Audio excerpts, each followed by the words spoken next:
Well, welcome to another evening with Kazaki Flyer 55. Tonight's flight, we're not going to recreate any kind of history. We're not going to recreate any kind of spectacular flights. We're just going on a little. We're going on a little scenery trip today. We're going to go look at some fall foliage in the Northeast. Something that hasn't been knocked down by the hurricane. We're going to be flying through New Hampshire and Vermont, and just taking a look at the pretty trees. And hopefully, the seasons will have a pretty spectacular lot of trees to show us. We'll also be flying close to one of the highest places in the northeastern United States. I think it is the highest place in the northeastern United States. It's called Mount Washington. The weather there is very unpredictable. And for tonight's flight, we're taking, an airplane we haven't had near as much practice in and need more in, the DH-2C Beaver.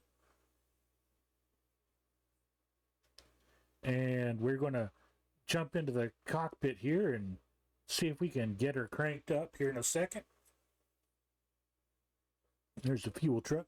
And by the way, we are at Kilo Bravo Tango Victor, which is Burlington, New York, or New Hampshire, or whichever side of the river we're on today.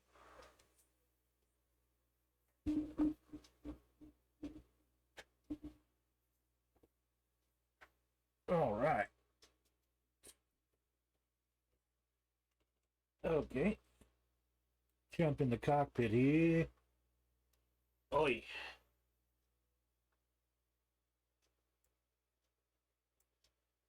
Let's see, I need you out of the way for a moment so I can actually see what I'm doing here.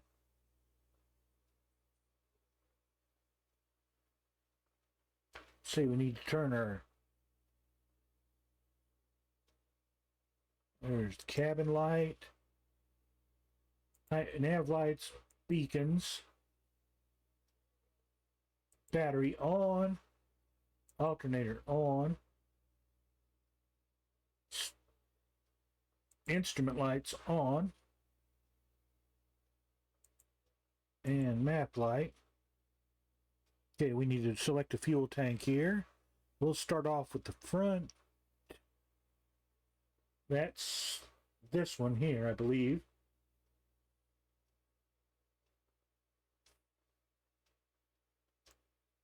Need to tighten our oil cap here.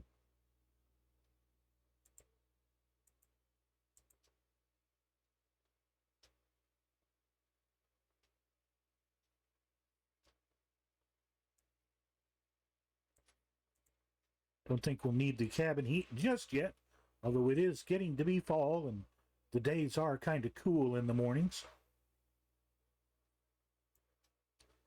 Let's set our magnetos to right, left, and both.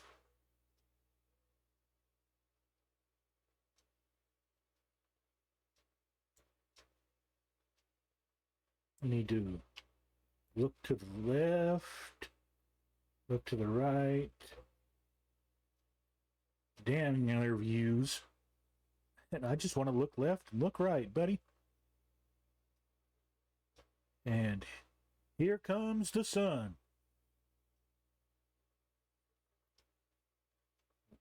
Somebody's here. Hey, Viper Strike.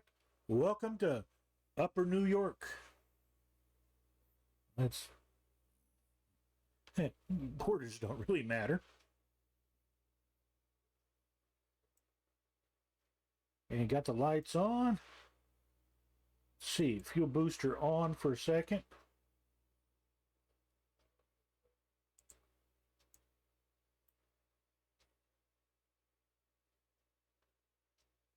All right, okay, let's give her a crank here.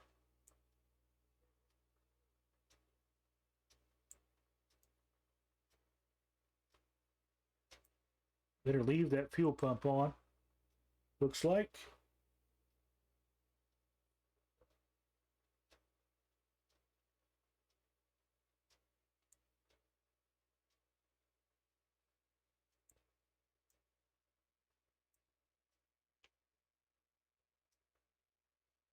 Feed a little fuel into her.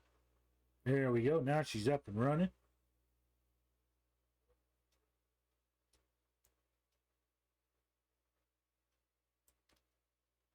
Turn our avionics on. Okay. We want altitude reporting. We will definitely be VFR today.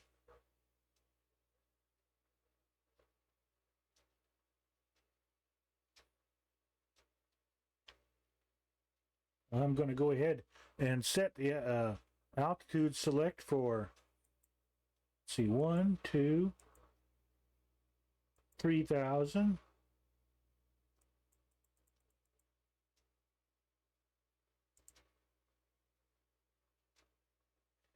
Let's adjust our barometer here.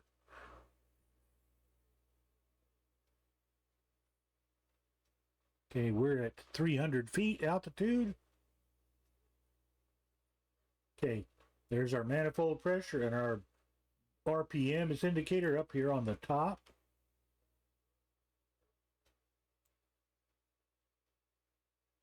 Okay, is there any VORs we need to worry about tonight?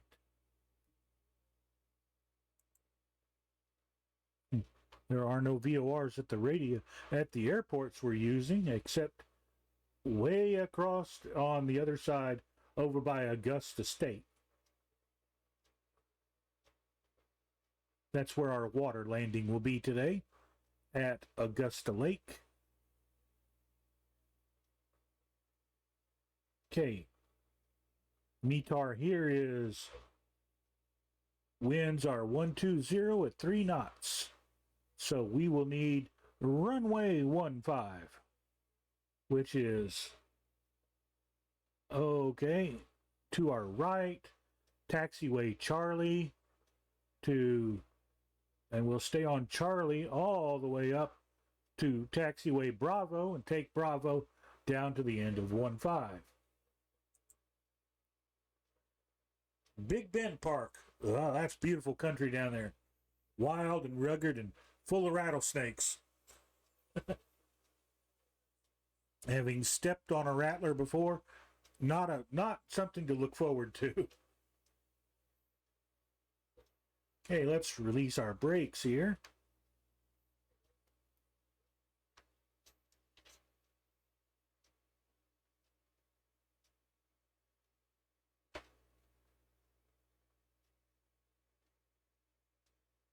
Yeah, we're set for, it should be 7 o'clock in the morning by our clock. There it is, right down here.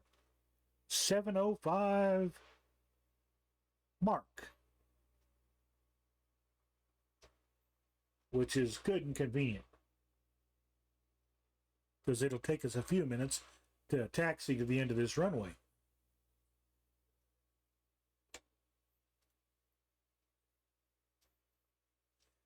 So we're going to come up here and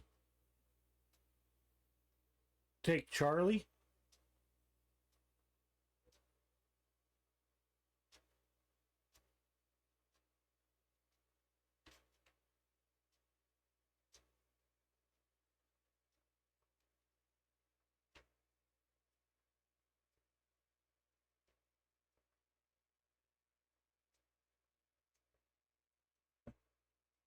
Likely harasser. Yep, I believe that.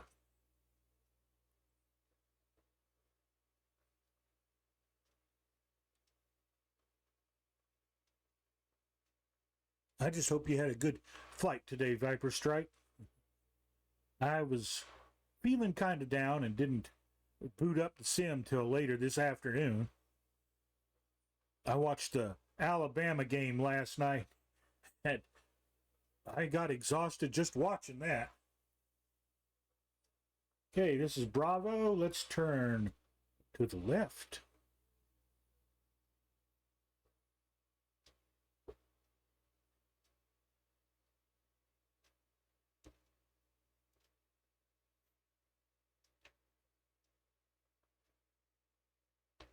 Is there anything else we need to cut on?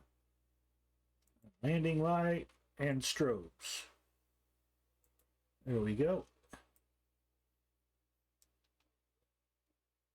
Now it's just taxi down to the end of 1-5 down here.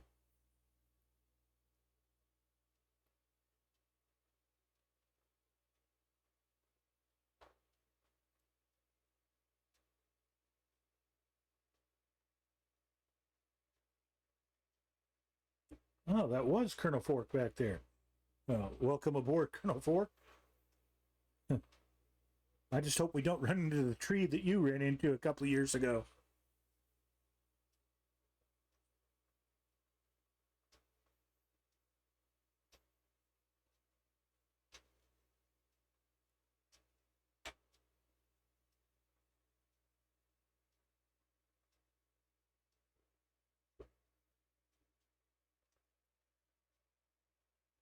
Yeah, if I can do that without being picked up by the microphone would be good. And a couple of guys overhead doing some high altitude cruising together. Looks like a couple of 7.8s.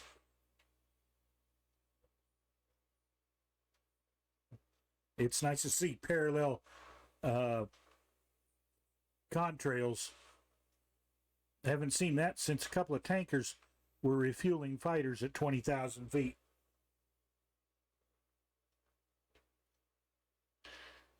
Okay, well, we shouldn't need the entire runway for this, so we're just going to come up and hold short of Bravo 2 here.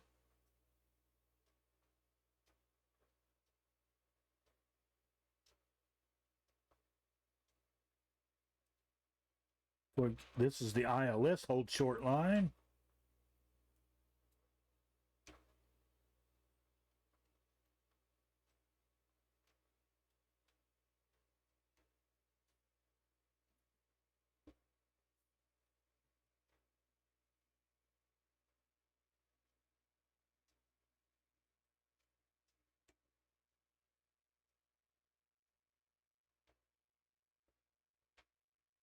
Okay, and here we are at the 1-5 hold short line. Come up a little bit further, please.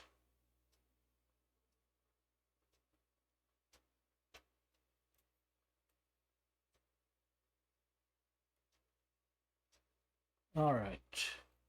Let's secure the parking brake for just a second.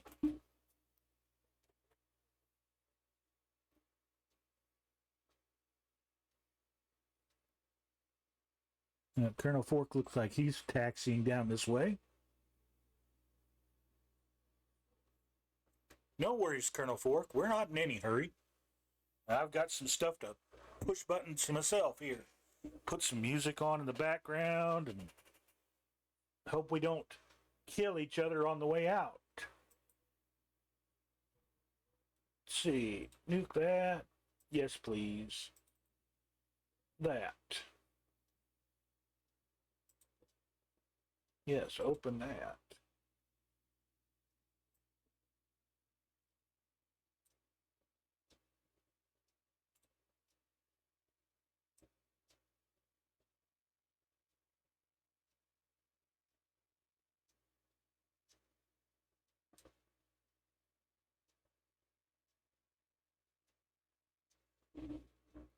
Oh, don't tell me it's popped off again.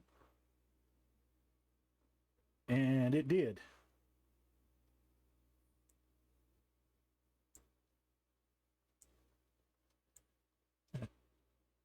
So much for keeping our sound. Oh,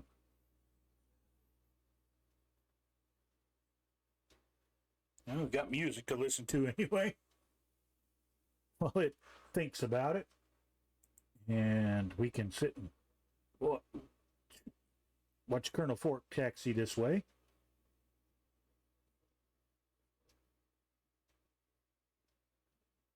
Now I'm seeing a Cessna on floats. I hope you're actually in a Cessna on floats.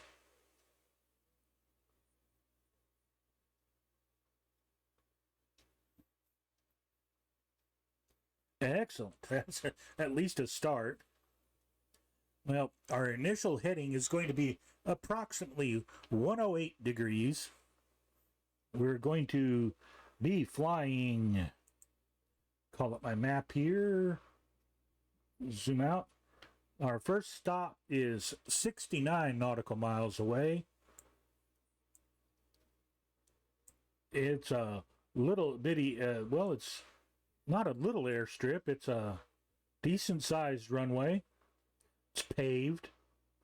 It's 3,900 feet long. It's Mount Washington Regional. Kilo Hotel India Echo. That's our first stop.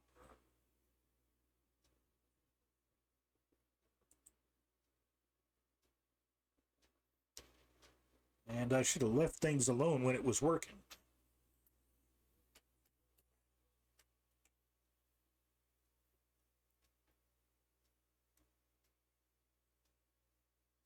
Okay, we're both holding short. See if I can see how short I can take off here. Give myself a notch of flaps.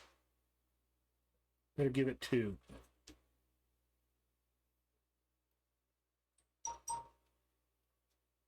Well,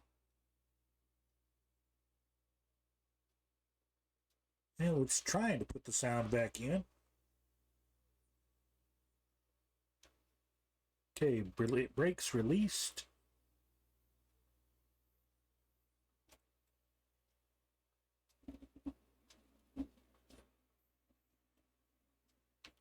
Get us rolling here. Stand by to turn right.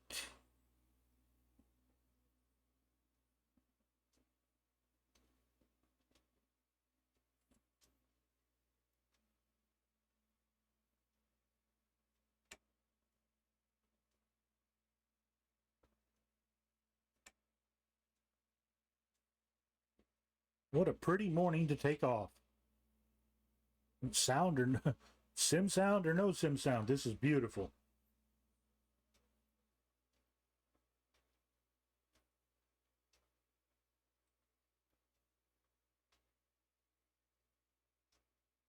Okay, Colonel Forks behind us. Let's add some power here and see if we can get in the air. Watch our rudder dance. 60. And we're up.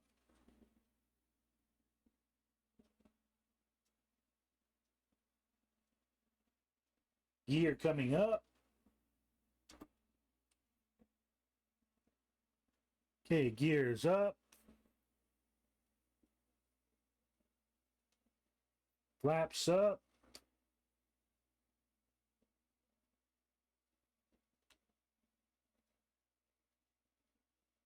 Oh, that's spectacular. For all the sound issues I have with Windows 11, this sim looks spectacular.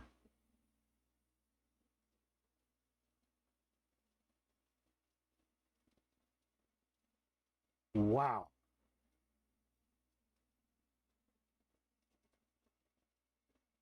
Oops.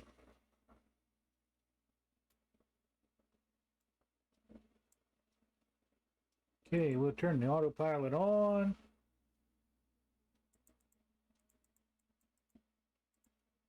"500 feet per minute, please."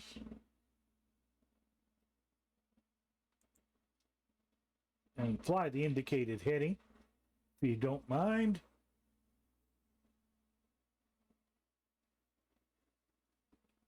Okay, we're doing 120 knots. Well, miles per hour anyway. Add a little bit more power here.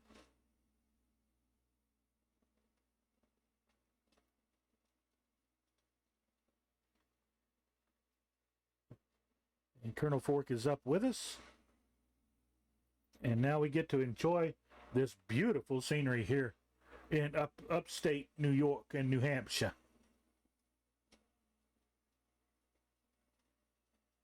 Lots of pilots up Sunday night. That's nice to see.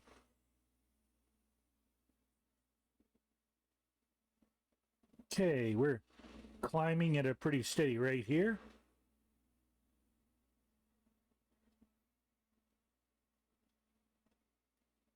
Okay, want to bring our RPMs back down to about 22, 2100 RPM. Nice and steady in the green.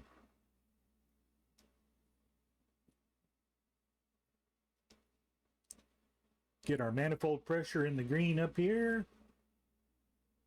It's good enough right there, because we don't want to get too fast.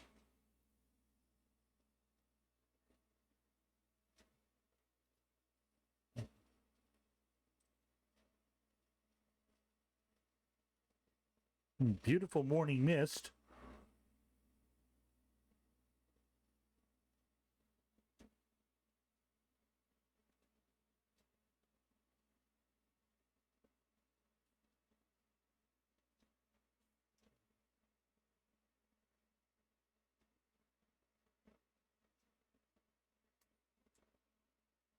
Look at our map here.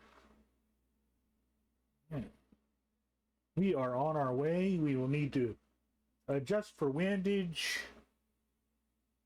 Let's see, we're at 108. We need to adjust to, we'll call it 106. See where that gets us. Heading 106 for 69 nautical miles.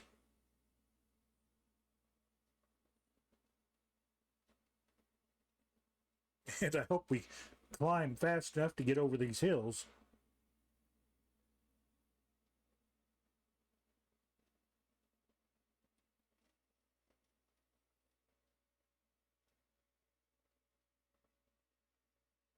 Man, that's pretty.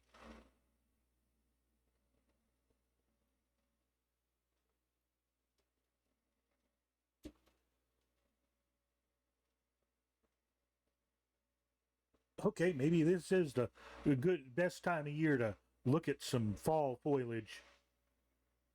These trees are coloring nicely.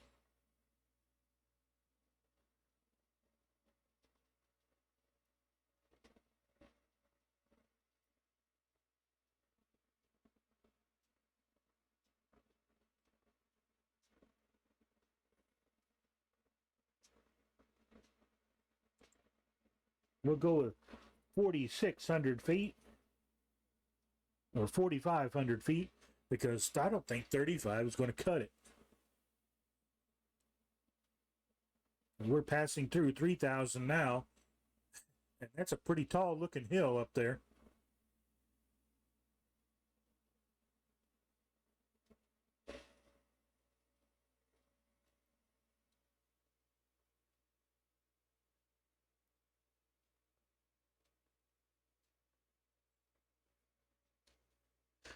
Boy, that's right out of a movie over there. That's beautiful.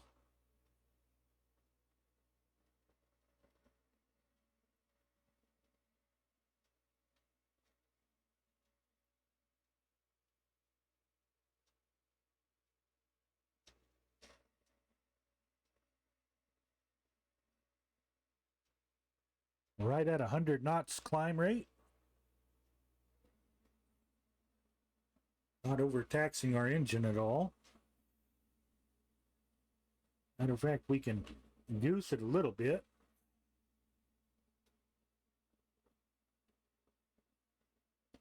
Passing through 3,600 feet. Climb. Let's get over this ridge. And not break the airplane.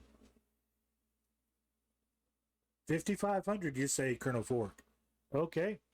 We'll adjust our settings and just keep climbing. Okay, 5,500 it is.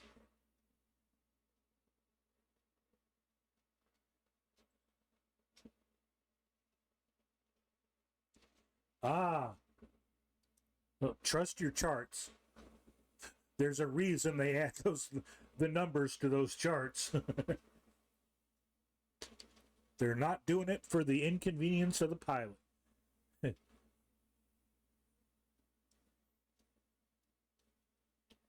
Okay, 4,000 feet and climbing.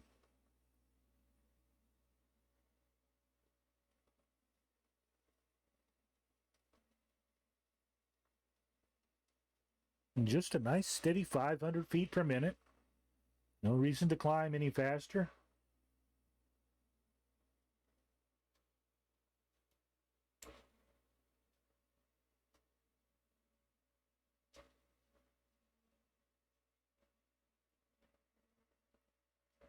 Wow. What a pretty valley.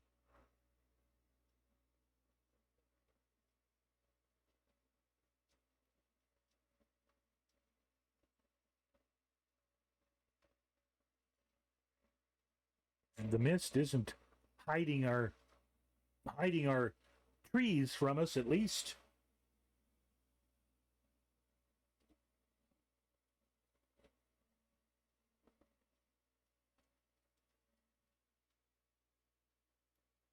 And look at all those reds and golds down there.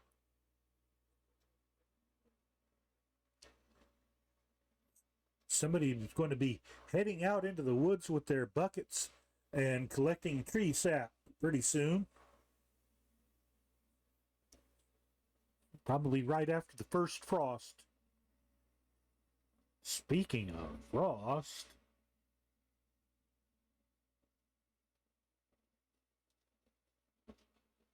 yes, it's on. Okay, good. We may not have anti-icing, but we've got at least got pitot heat. Keep that thing warm. Okay, we're approaching 5,000 feet, right at 100 knots, or 100 miles an hour, which probably means around 90 knots. We'll add a little bit more manifold pressure in. Hopefully not get past our green line here. Nowhere near it. There we go. That's about 22 manifold pressure.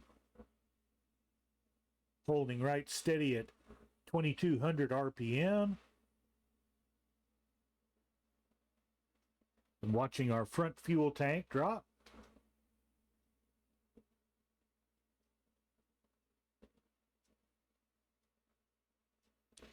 This is where we usually use up the most fuel, is during our climb outs.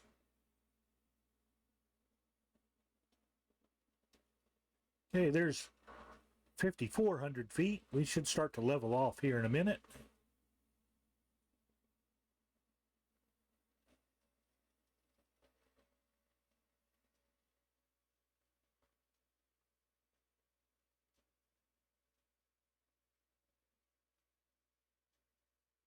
Now you can have your several scenic drives, but this is a really good way to see all these see the leaves of fall in the brilliant colors.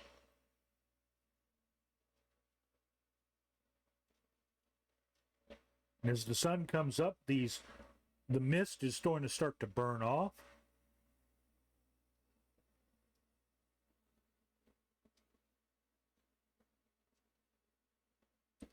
There, we're level at 5,500 feet. Airspeed's coming back up. We'll bring our manifold pressure back to right at 20.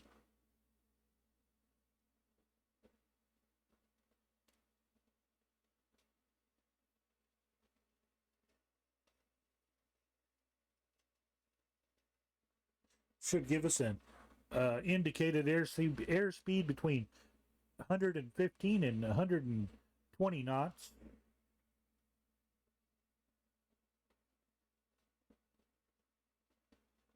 Our airspeed indicator is showing a nice 130 miles an hour over the ground.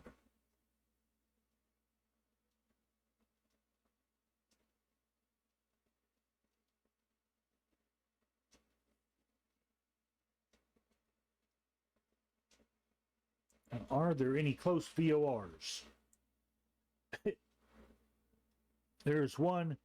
Well, MPV is approximately 23 nautical miles away, so even as a low type, we should get it on the frequency. 116.9.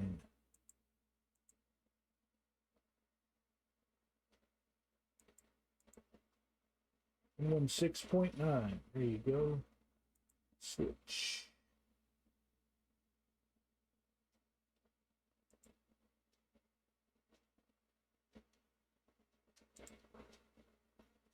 Not 115, 116. Here we go.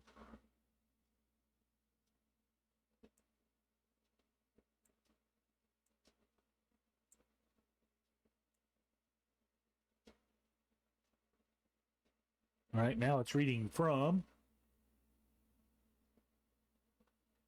It should be almost due south from us.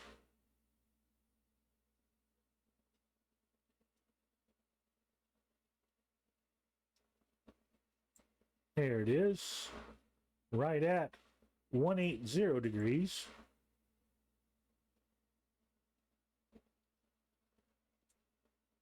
And if there's there a second one we can tune in? Not for a while.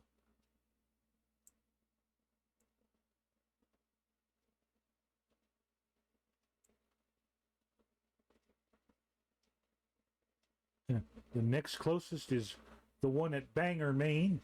It's a high altitude at 114.8. Now we should be able to pick it up. It's 159 nautical miles away. 114.8. We'll tune it to nav 2. 114.8.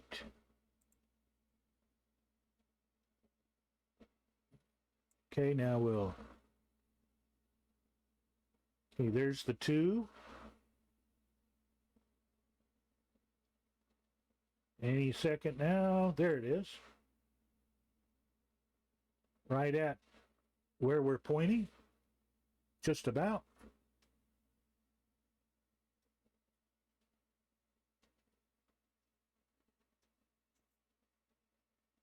So at least we've got a good idea of what course to keep following.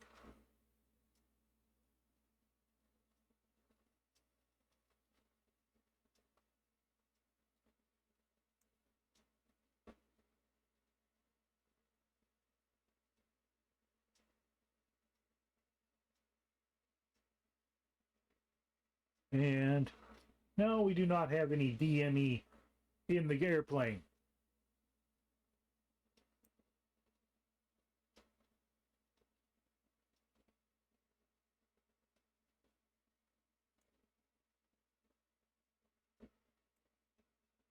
Nothing to do but get out the map. Okay. Woodbury Mountain should be visible off to our left.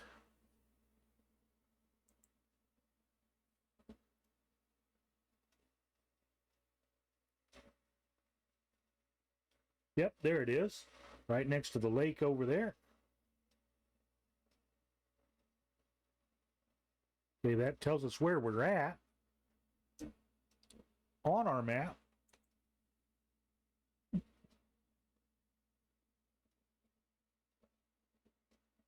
We've got 39 nautical miles to go. As far as Washington Regional, the visual landmarks, the town of Whitfield will be passing right over it. There's a railroad that runs right beside the airport. So if we can just find the railroad at Whitefield,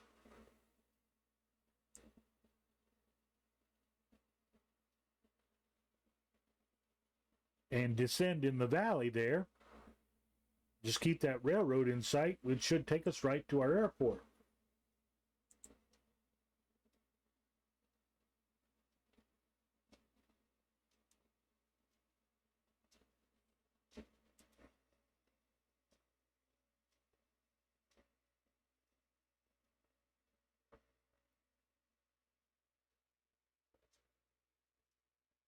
A little bit of light clouds today, but look at the colors. Oh boy. If we'd have waited another week, we'd have missed it.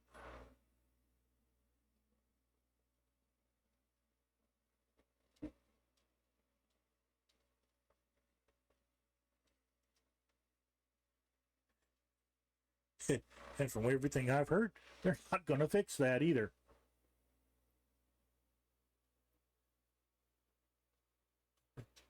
And the camera processions.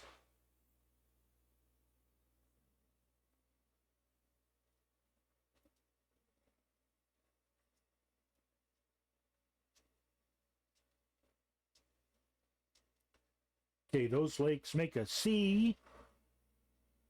Now, let's see. Let's look at our... Yeah, there they are.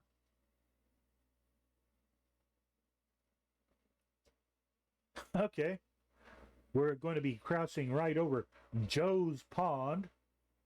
The wind is still pushing us south a bit.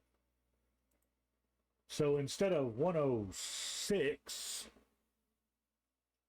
we're going to go with 104. Maybe 103 and see if that changes anything. There's Joe's Pond right ahead of us.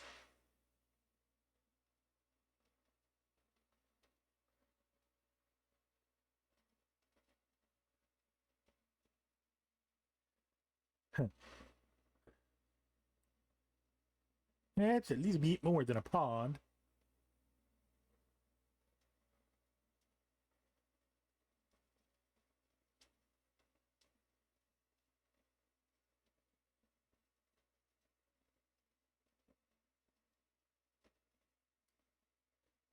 I like to see so much trees around the farms around here. Lots of syrup making going on here. Pretty maples and walnuts and oaks full of walnuts full of walnuts. As long as it's not sycamore trees. I hate stepping on sycamores. And God's help you if you're barefoot when you step on them.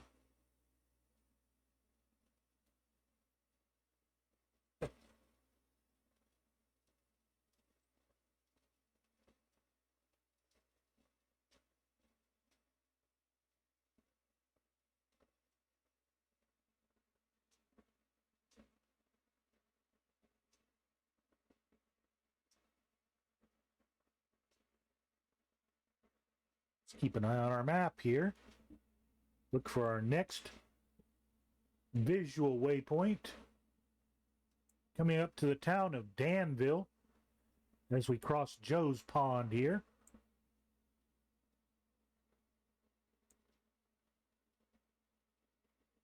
Next pretty good sized city is St. Johnsbury. It'll be off to our north on our left.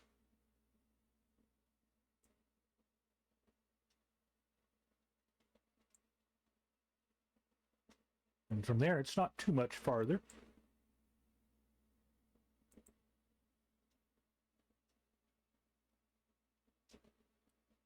Let's see if there's that lake up there. Let's see if we can identify the lake on our map.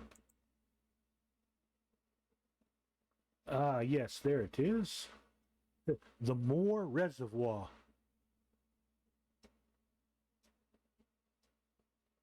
All right.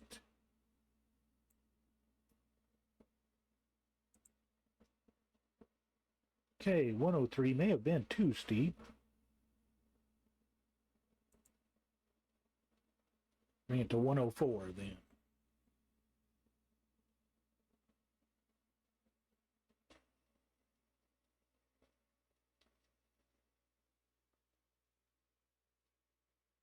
Now there's what we came for, is the pretty fall colors. And for once it's actually living up to its reputation.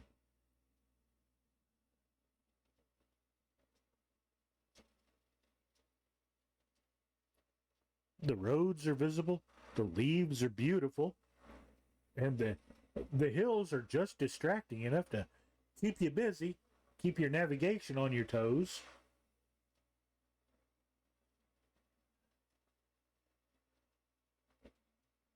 Okay, what road is that? Pretty good sized little road. Okay, that's the Danville Road. It goes up to St. Johnsbury. I'm sure a local isn't going to pronounce it St. Johnsbury, but that's the way they write it on the map.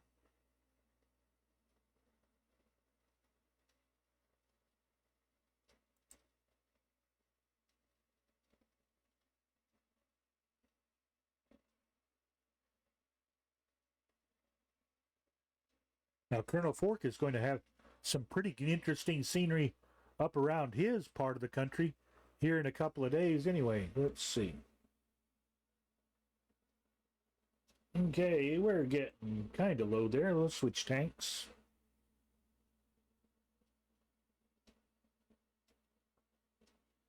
There's the center tank.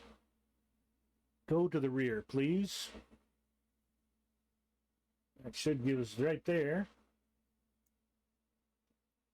We'll refuel up at Mount Washington Regional. Just because it's always a wise idea to refuel whenever you can.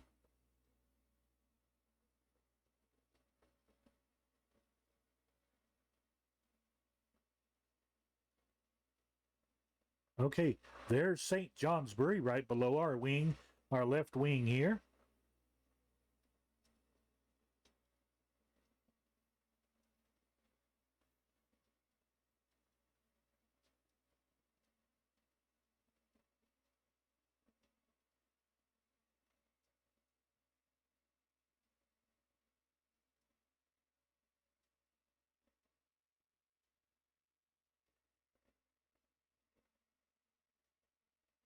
Looks like there's an interstate that runs through this town. Boy, I'll bet you that's a pretty country drive. Of course, the object, of course, is to get off the interstate and drive through these back roads and side roads through this countryside.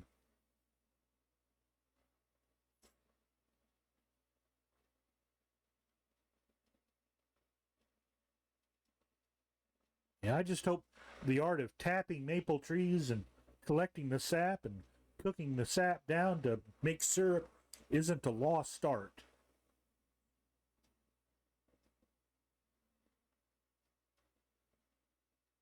Because if ever there's country for making the maple syrup, this is it. Except in Canada, except maybe in Canada. Those guys really are they're really into their maple syrup up there. I thought Vermont was big on it.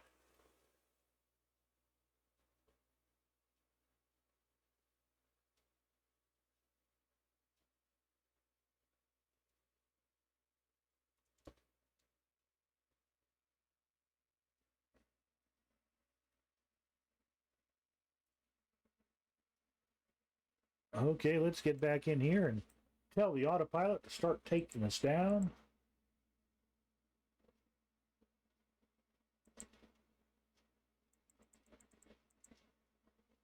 At a nice 500 feet per minute there. Pull our power back a little bit more so we don't start building up speed in the descent.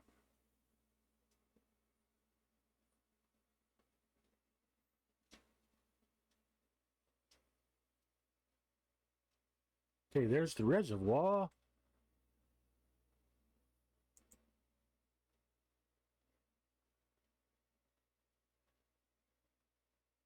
Okay, we are 16 miles from our first destination.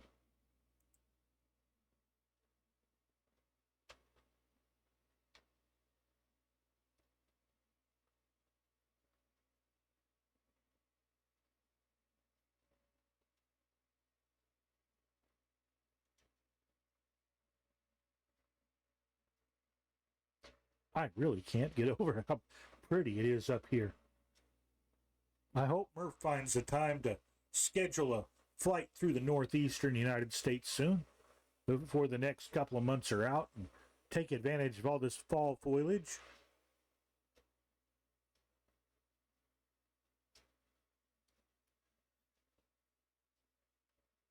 Because to quote our man, would you look at the state of that?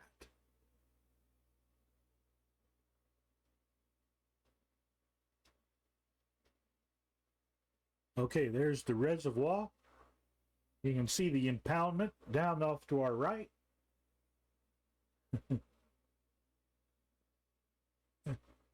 which means there's a dam down there, probably earthen and banked.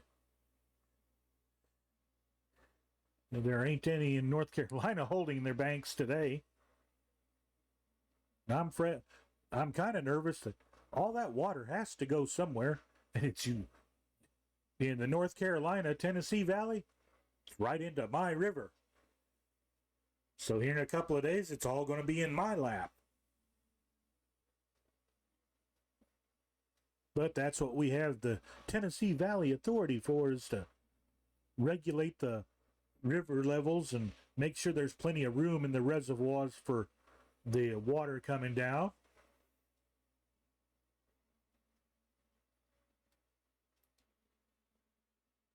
Okay, there's 4,200 feet and descending.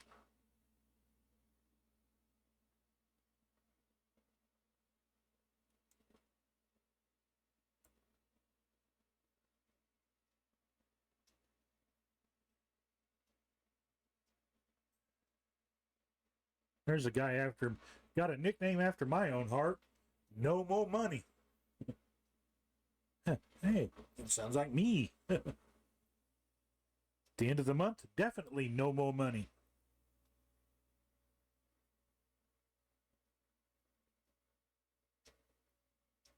That is a wide right-of-way. That strip cut through the forest down there for the power lines. That's a wide right-of-way.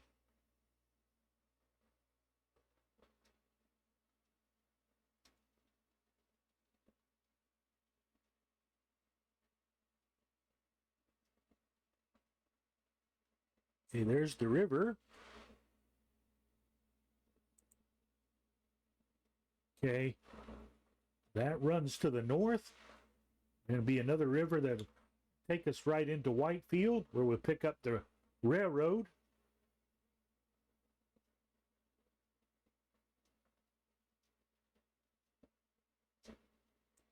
We're north of the track. And down right a couple more degrees.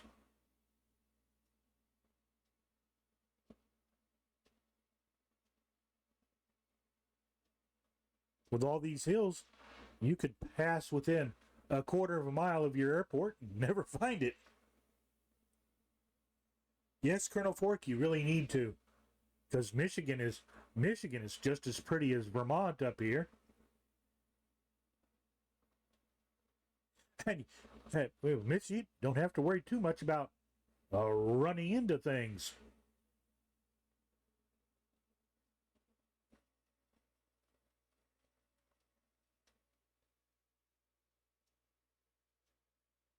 Oh, wow. Yes, please. More of this. Now, if FS 2024 will look this good, even in the areas that don't have photogrammetry or too much add-on scenery to it, that'll be reason enough to, I guess, alone to get the sim eventually. But I'm sure not getting rid of 2020 just yet. So many people are frothing at the mouth to get rid of the one they've got in their hand for a promise of what's on the horizon.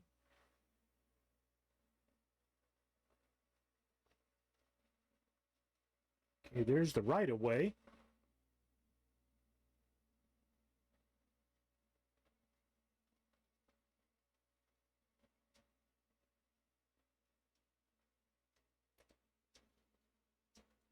All right. How close are we to my train tracks? Should be right up here in this valley next to the water, between two lakes.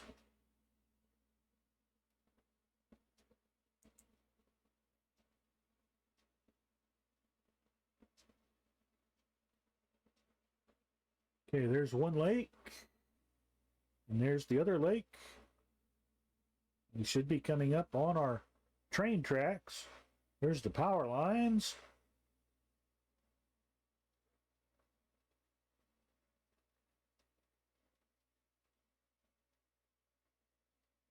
I think I see our airport. Well, Mr. Autopilot, you can let go of the airplane for now. My aircraft. Yes, that is the airport. Okay, power down. Start descending a little bit steeper.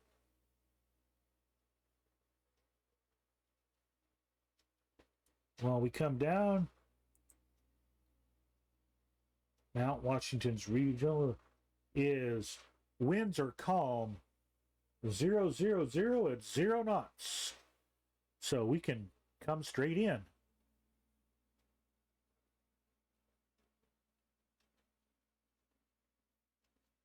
Okay, we're under 100 miles an hour.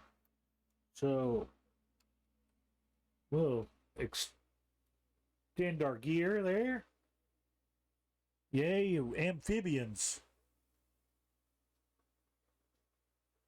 Hey, Viper Strike, that's great. Adirondacks is great.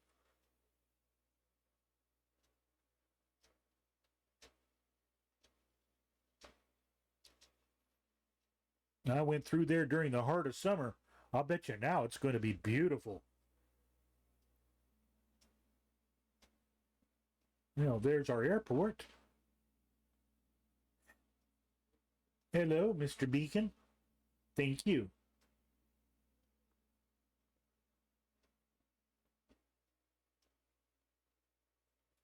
Local barometer set. Got our pappies. We are low.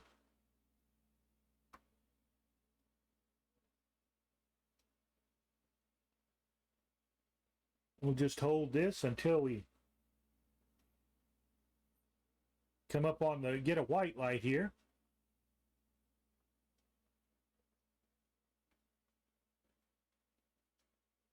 Keep climbing. Or leveling off here.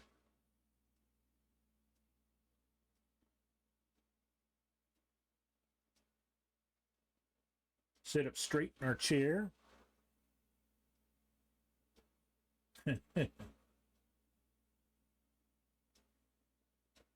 Okay, one notch of flaps, please.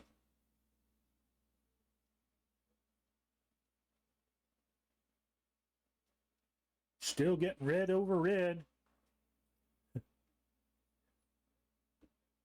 They think we're in trouble. We're not.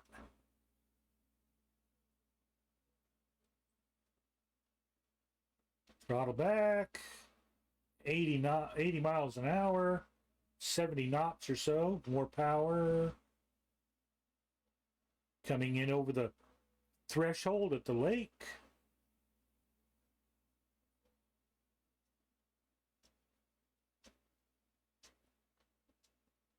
Come in, cut the power.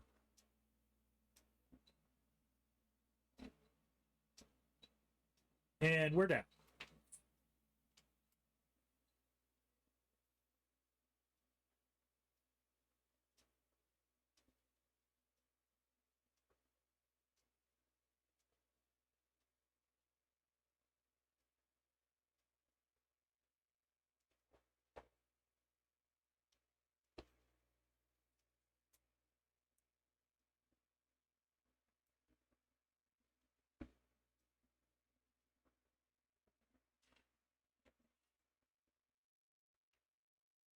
As they say, come on in, the water's fine. We're going to do some back taxiing through the grass as we head up here to top off our tanks and get a couple of gallons of more fuel to fill up the tank we use, the front tank.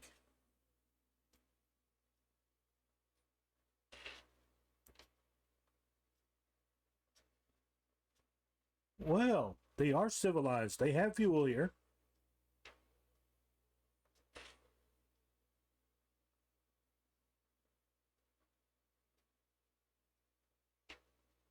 And quite a few hangars, it looks like.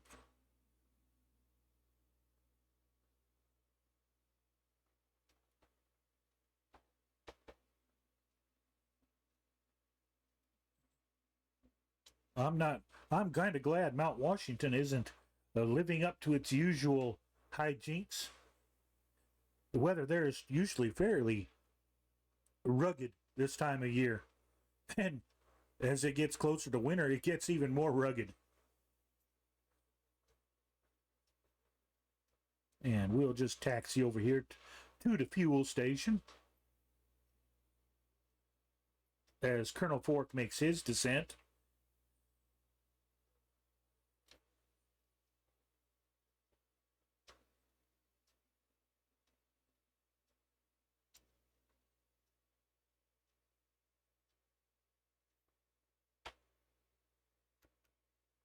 Okay, there we set the parking brake.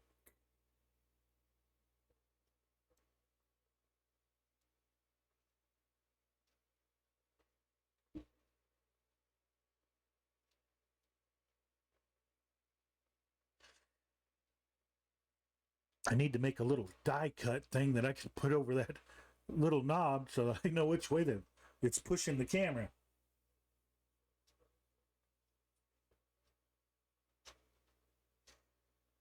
That's a good point, Colonel Fork, because traditionally, most of the caravans I've seen have been float caravans. Florida is crawling with them.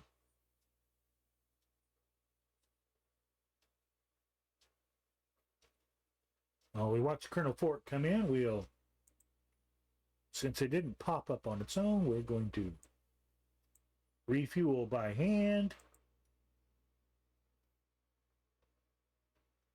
And just as a quickie, no.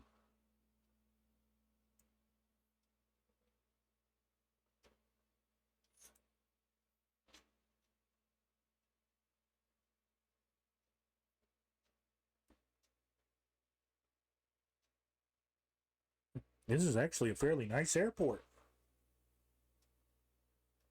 for just stock. This is not bad. The little fella out there, him waving his arms about, and nobody's within 100 yards parking next to him.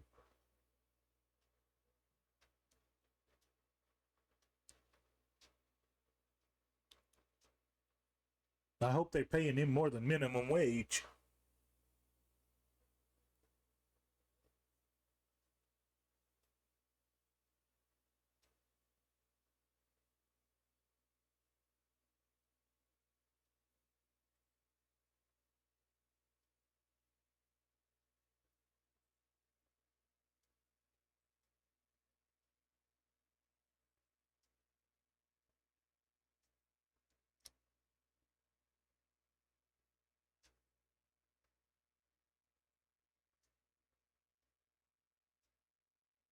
Are you going to come in and land, Colonel Fork, or just pass us by? Because our next stop is O3M, which is it's a lake. The lake is next to the city of, 71 miles, heading 107.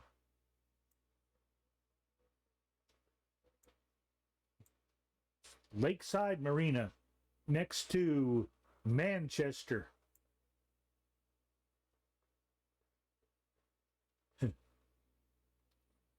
Okay, it is in Maine.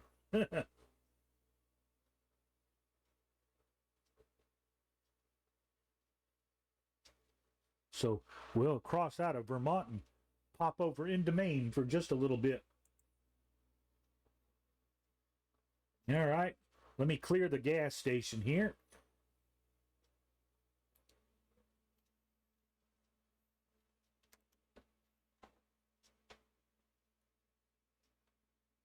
Parking brake off.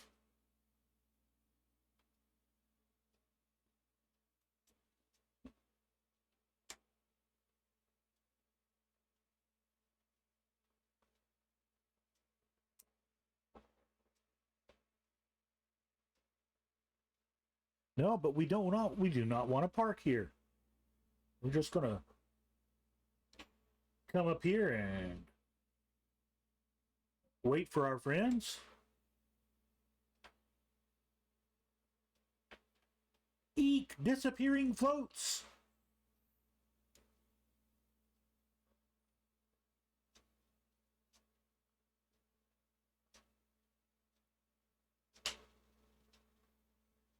Which is odd because earlier I had Colonel Fork in floats.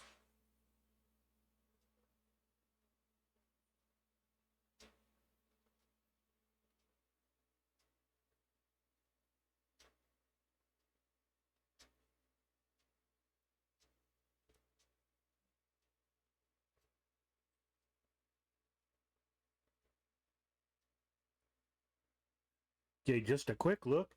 Okay, we can see the railroad tracks from here. Here across that little field.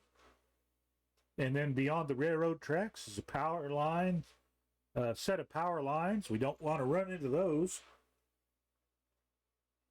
A tad faster.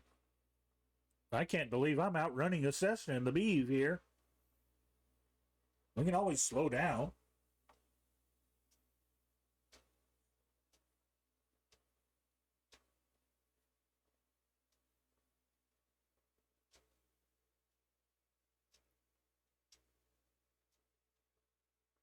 We'll give you a couple minutes to go ahead and switch out your bird.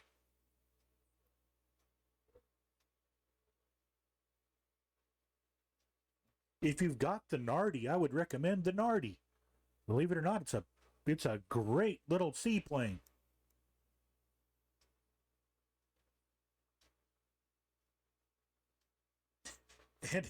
And what's beautiful is, for such a small little airplane, everything in the cockpit functions beautifully.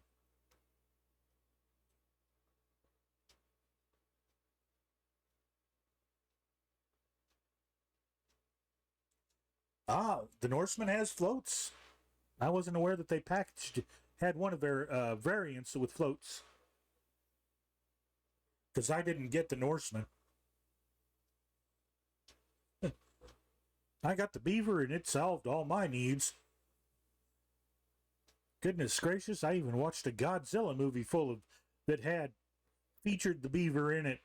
It had the Beaver, the T-33, and Sabres. It's like, ooh, I wasn't expecting this in a Godzilla movie.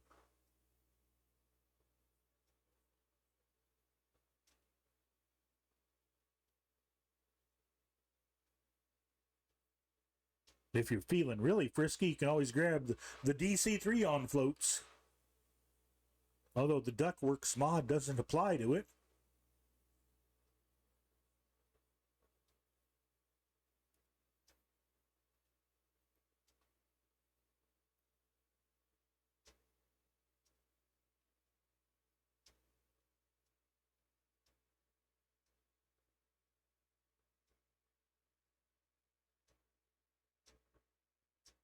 Well, we can look at the map and look at what we've got to look forward to here. More mountains. So, yeah. Probably 5,500's a good bet the rest of the way. The map says we'll clear at 4,500, but the sectionals always add in a little safety margin, so I'd say 5,500 probably pretty good.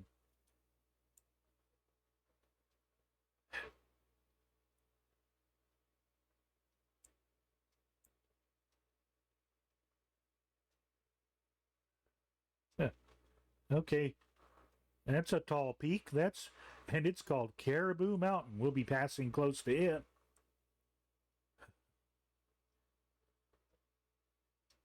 Shelburne Moriah Mountain. That's good. I bet you it's windy there. We'll be south of Bethel Regional, their river set.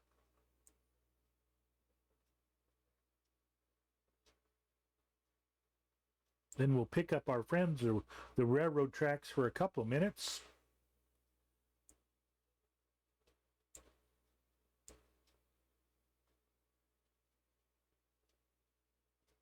And then we'll come into some lake country as as the ground descends onto the plains.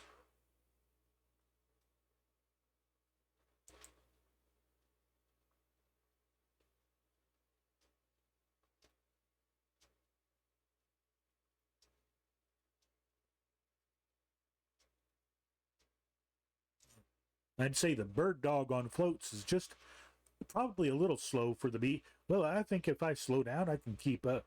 I can let the bird dog keep up with me. Ah, the mighty Norseman.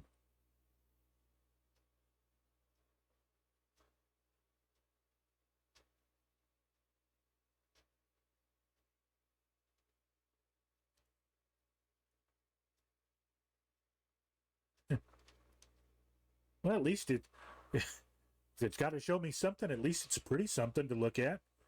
Better than a bonanza.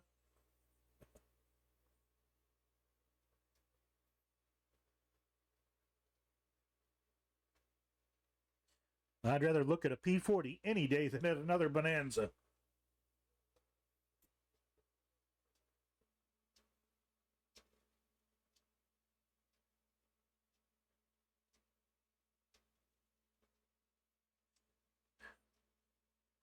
Yeah, unfortunately, I've got a couple of doctor visits coming up in October, so that's going to really strap my cash. My brake's set. Release the brakes.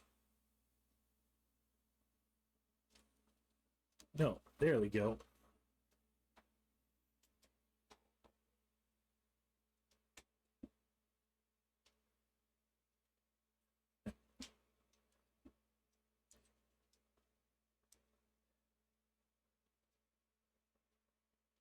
And while I didn't buy the SU-27, I'm kind of partial to the MiG-25. Now, it may be a horrible flight model and horrible instruments, but as long as it looks pretty on the outside, I don't mind. Look, I'm in love with the Storch. And that's an FSX model on the inside. But everything works. It's a Storch. Power coming in.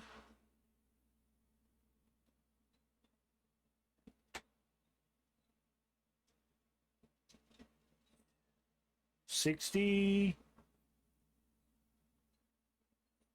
coming up. Gear coming up. Double check our flaps.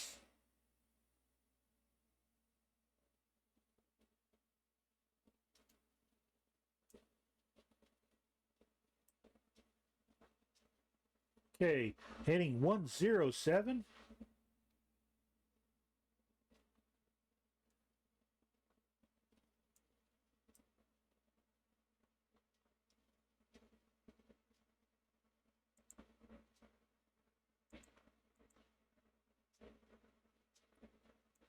Take us up to 1,500 feet, if you please.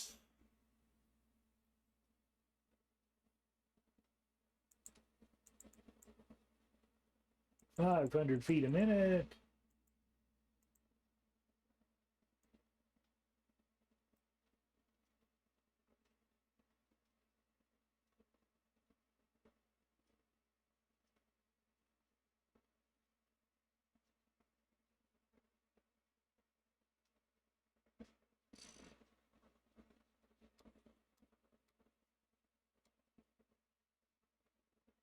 Okay, they're coming back onto course here.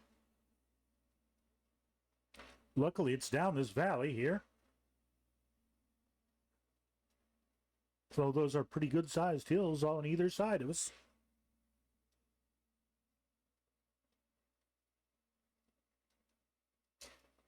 Oh, the X-ray's not so bad. Those MRIs, I can't ever have one again.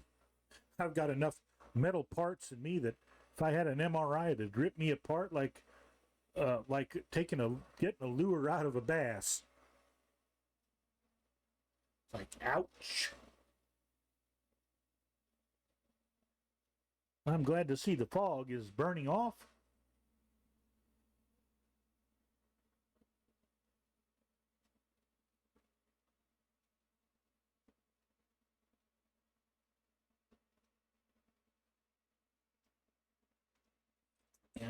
I'm not as paranoid as my parents were about X-rays.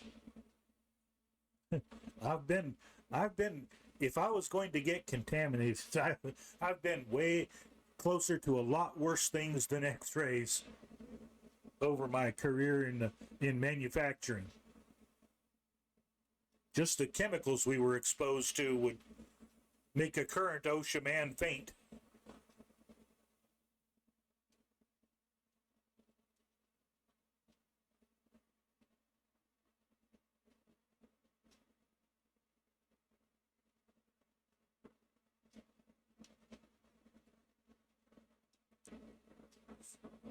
Well, Twizzler, I don't have any of the, I don't have a bot. It's not that I'm against AI. It's just that I'm too slow to actually put one in and get it to work.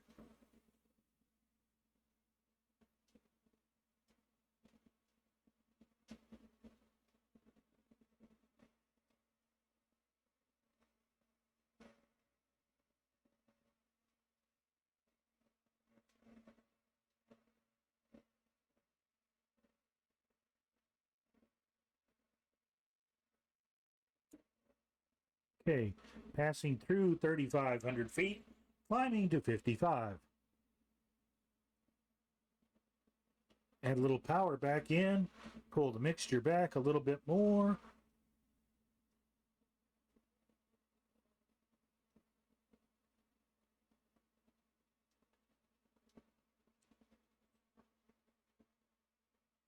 I'm sorry, but I do think that the audio models in Flight Sim 9 were much better because you could actually set your mix by the way the engine sounded.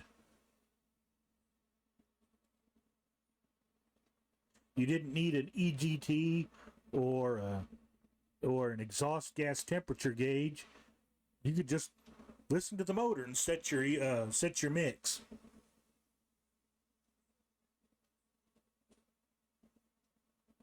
Of course it is.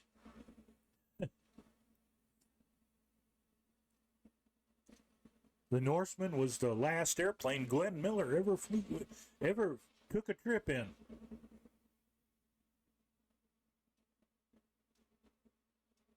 I don't know if that's a positive or a negative thing, but you tangle with the North Atlantic at night and it'll get you. Okay, there's 4,000 feet and climbing.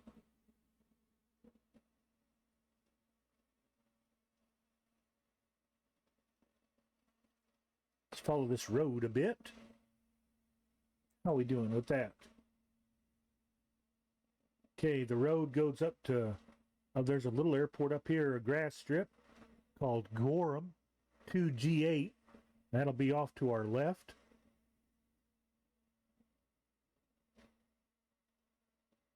Okay, there's an electrical electrical cable run that's off to our south at the moment that'll be running to the north.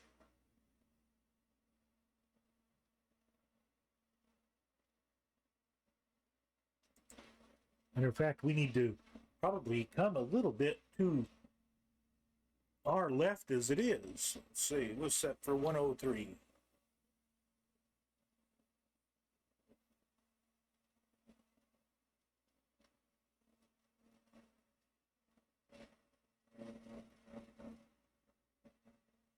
Yep, there's the electric lines and the road.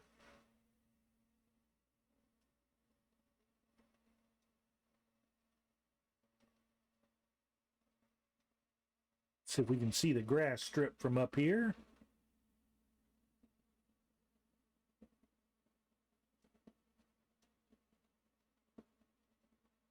Okay, passing through 5,000 feet.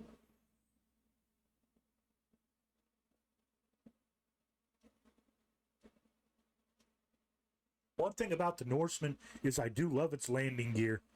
I think it's got, next to Grumman Cat, it's got the sturdiest landing gear I've ever seen on an aircraft.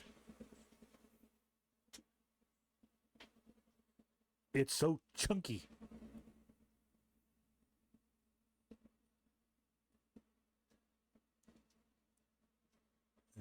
I guess if you're a ferry pilot or a novice pilot with under 100 hours and things, chunky landing gear is a good reassuring thing.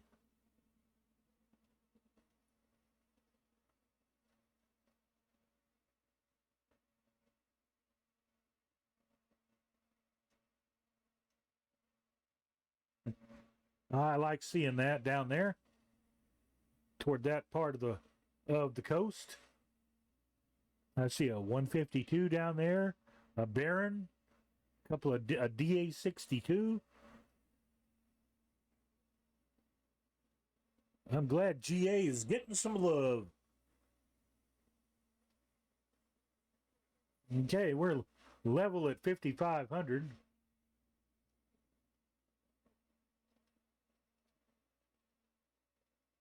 And flying parallel to this river valley.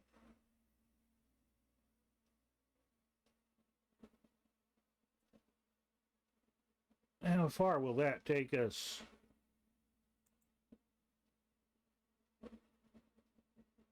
It's the river's going off to our north.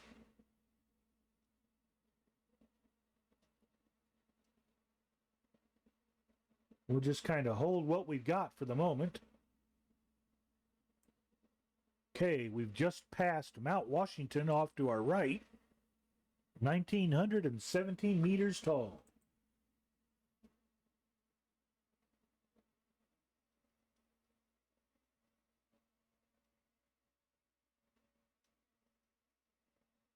There it is, back there.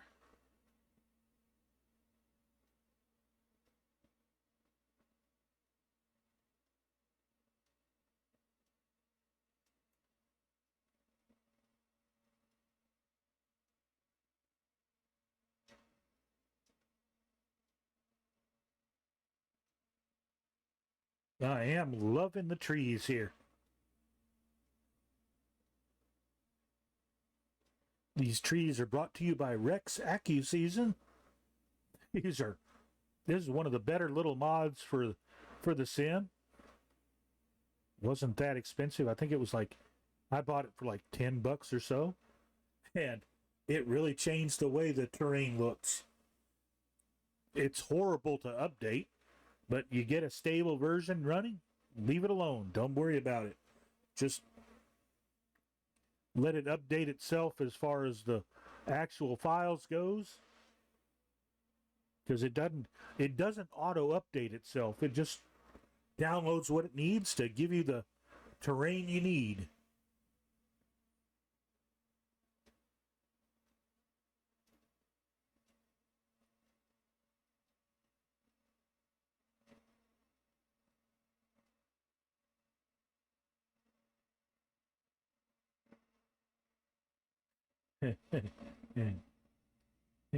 Technically, my beaver is a warbird. We're just not going to say which war.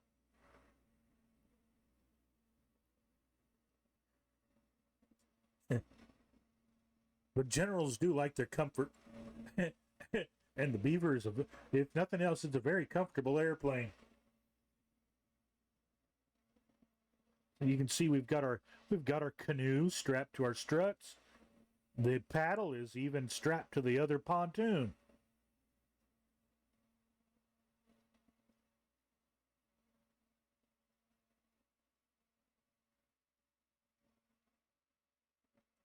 So we wanted to go fishing.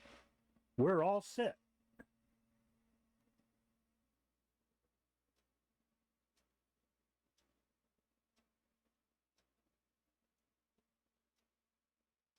Okay, we'll be coming out of the mountains soon enough.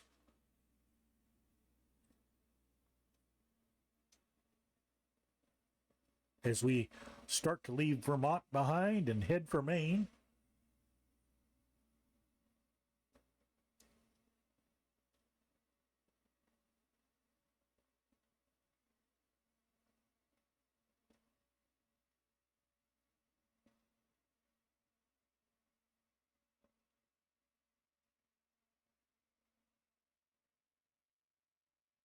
You know, there's the river heading off to the north.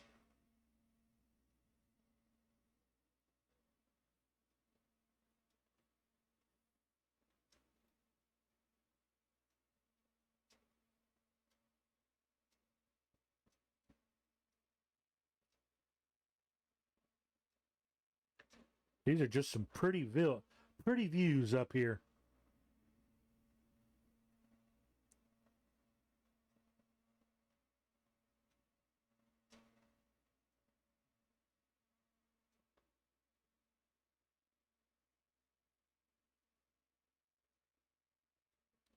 And now that the sun is up and burned off the mist, we're really getting the glory of a early morning, fall morning.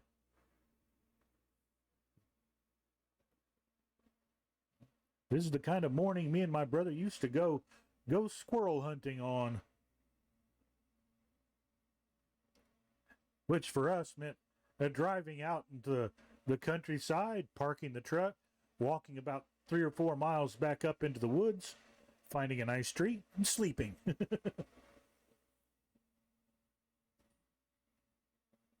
Literally woken up from a nap and having the squirrels just about sitting about 10 feet from you, looking at you and going, "What you got to eat?"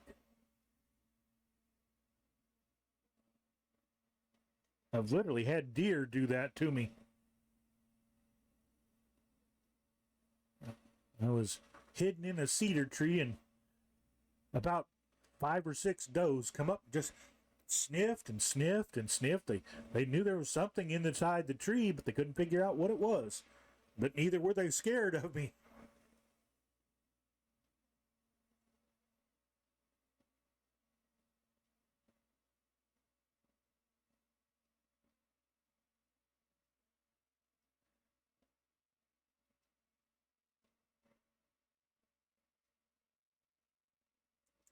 Okay, anything good visually coming up?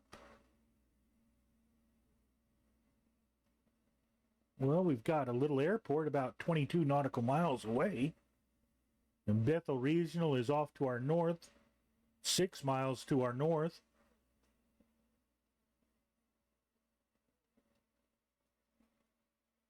But really, there's not much out here.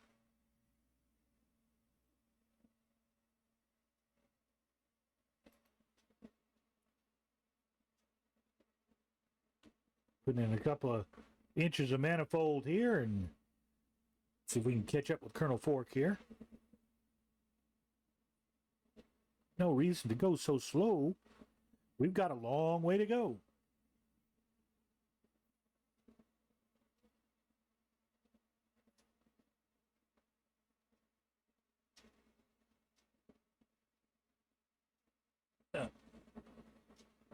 Although for this landing, we'll need those pontoons.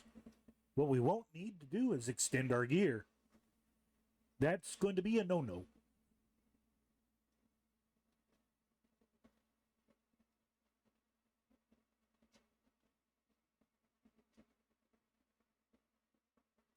Yeah, that may have been too much. Pull back a little bit.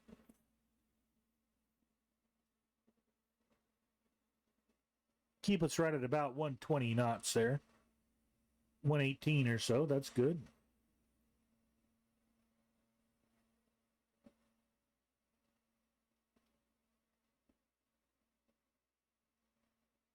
As we watch the beautiful terrain go by.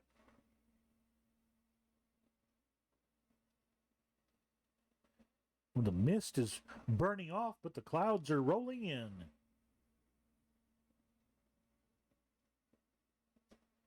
I was looking at the weather up here today, and it was supposed to be clear and sunny. At least it's partly cloudy. All the bad weather is down to the south.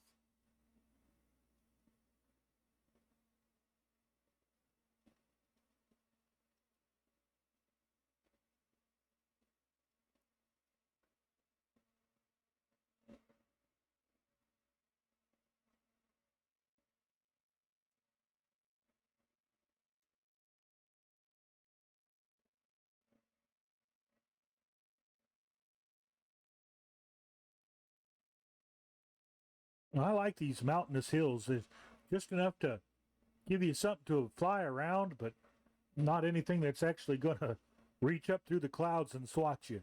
Although if the clouds got really bad around here, this would be a challenge to fly through.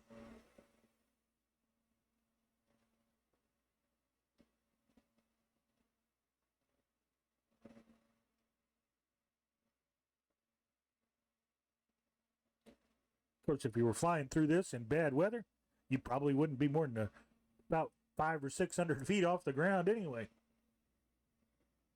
As long as you weren't passing over the towns, you were in good shape.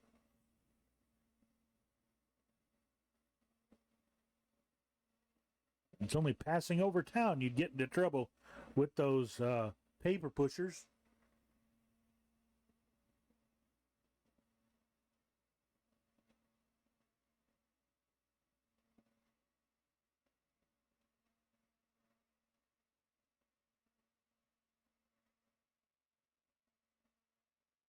Okay, we can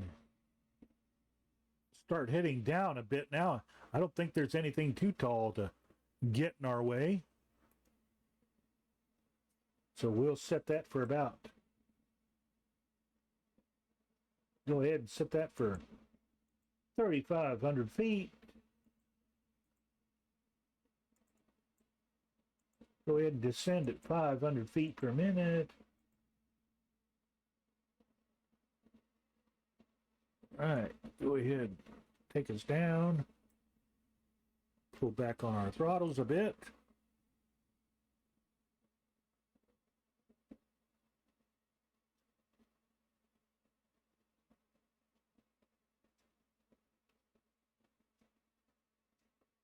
Try to maintain an even 120 in the descent.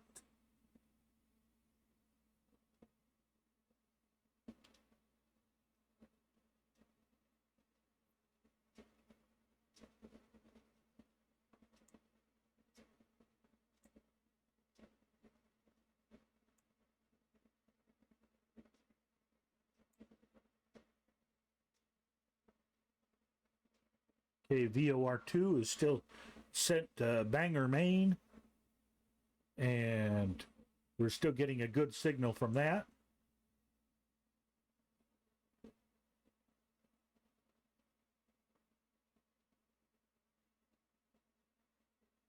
Okay, a couple of little lakes up here. See if we can find them on our map.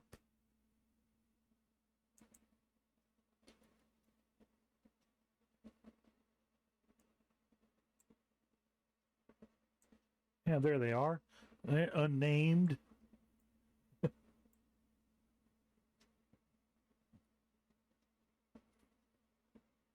Oh, there's an original name. As we fly over West Paris.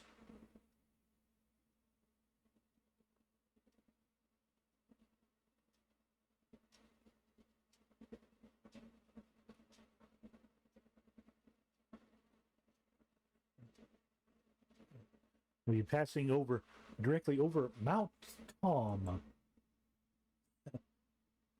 Yeah, that's an original one, folks.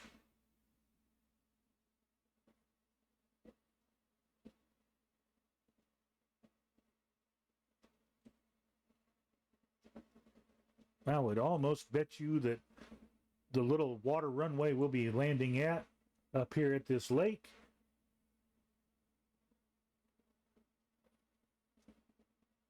there is a lighthouse out in the middle of the lake. Matter of fact, it's on the approach path of runway 02 water.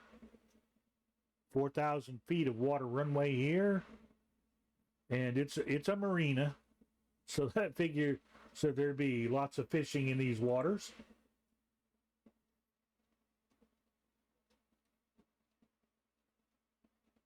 Okay, coming through 4,000 for 3,500.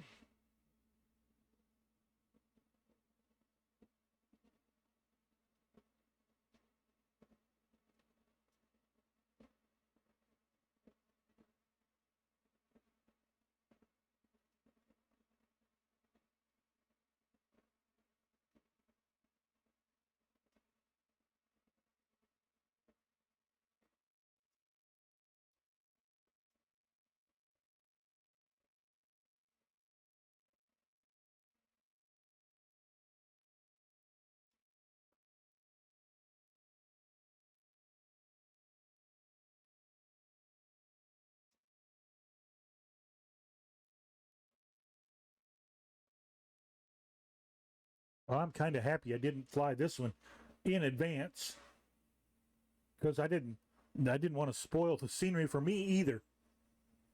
Usually I like to test fly my routes, but this one I just said, nope, not going to peak.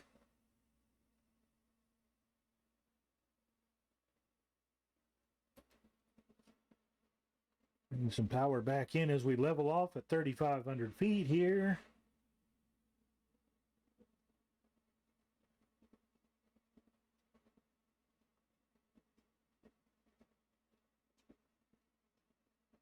Still right at 2,200 RPM.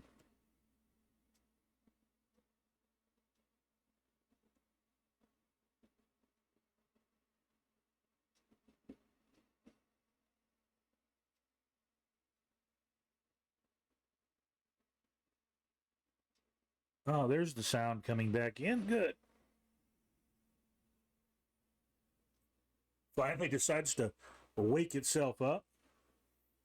It's like it's got a little timer built into the machine. It says, nope, you got to be running the sim for a certain amount of time before I'll play the sound.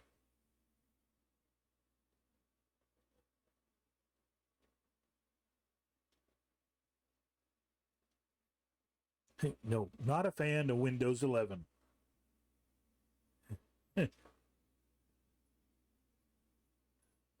Personally, I don't think they've had a good operating system since Windows 98B.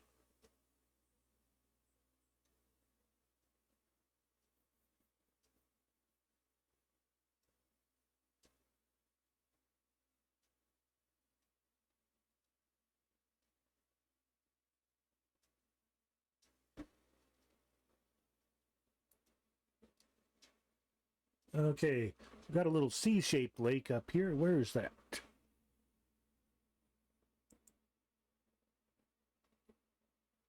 Okay, that's Bear Mountain, Bear Pond.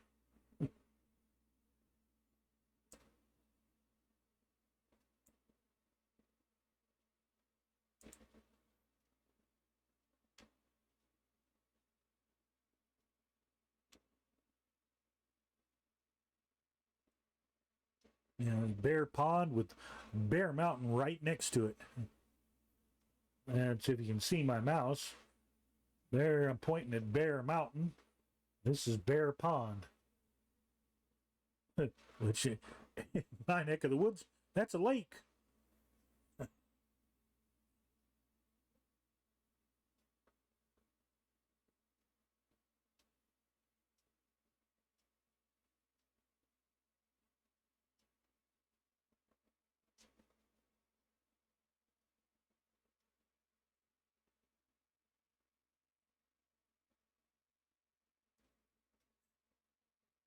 You know, we're definitely out of the Vermont woods now.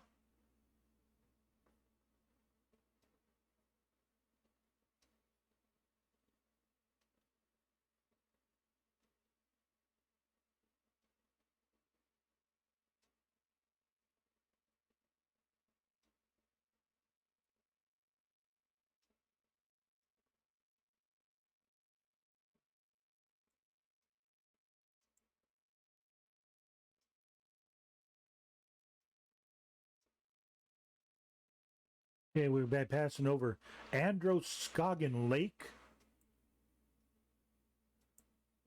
And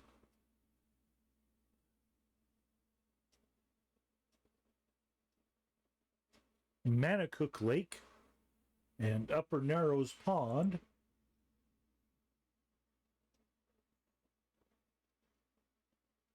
Other than the fact that they named these places, these names, well, 200 years ago.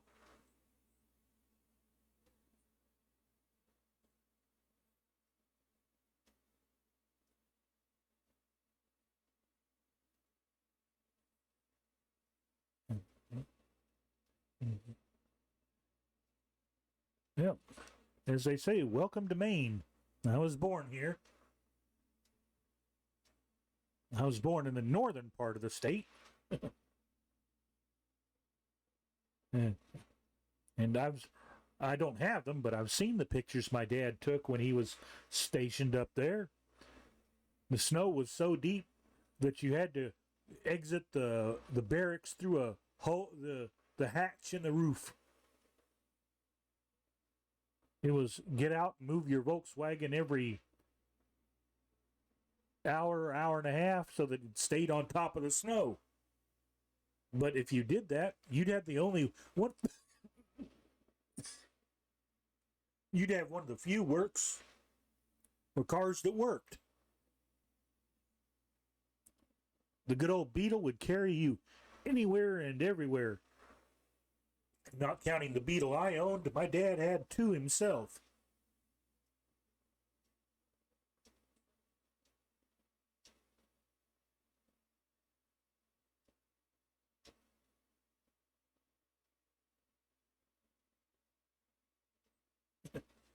Yeah, we literally had, long before he was a character in comic books, we had the Blue Beetle.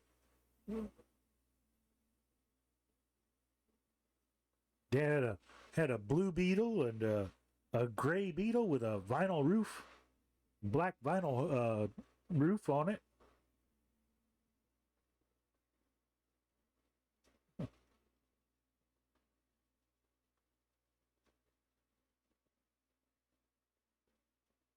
Oh, there's some pretty farm country.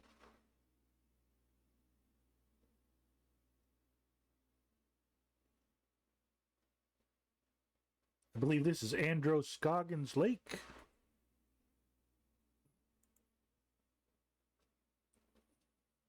Yep, Androscoggins Lake.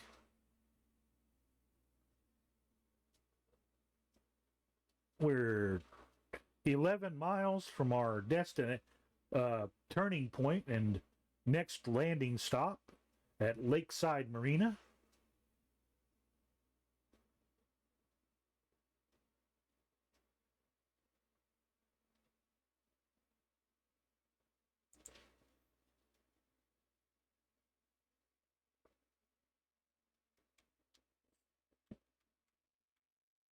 Adjusting course to about 110. The wind isn't blowing out of the north as hard as we thought it was.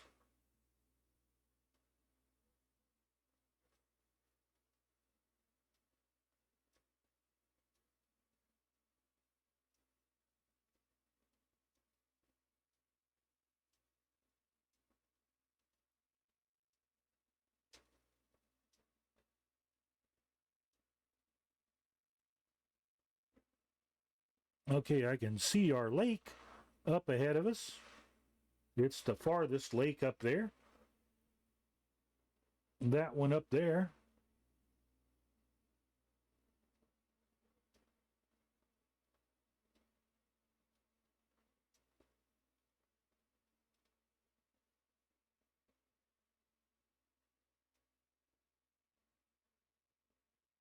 All right. Let's see. Another couple of heading degrees to the south here. Make it about 115 or so. Bring us down a couple of thousand feet here. Another 1,000.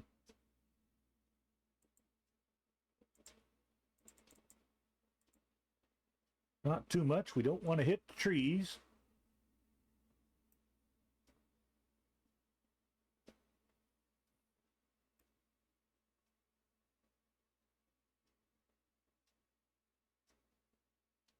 Remember, we're looking, I think I see the lighthouse.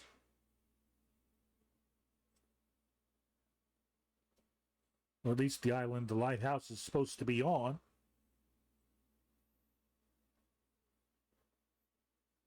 There's a little speck right up here, just off the nose of the airplane, that it's supposed to have a lighthouse on it. We'll see when we get closer. We'll take a look and see if there's actually a lighthouse on it. It's on the map anyway. The marina is up by these islands up here. In fact, you can see the airport kind of faintly high. It's a different color blue water up here.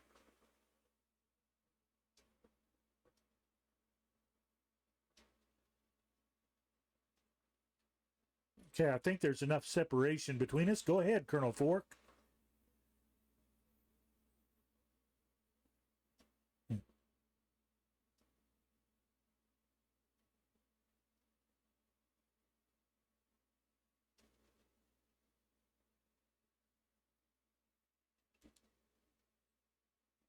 See, cut the throttle some more. Add a notch of flaps, please. Don't touch the gear. We'll just go ahead and take her off autopilot now.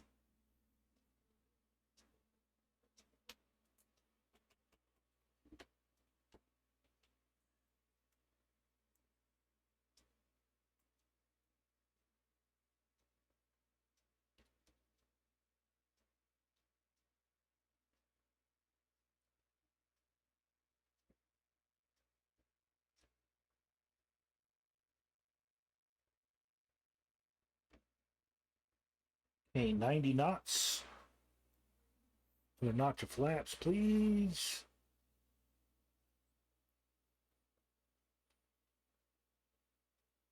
Oh, there's something on that little island down there. Probably a tree.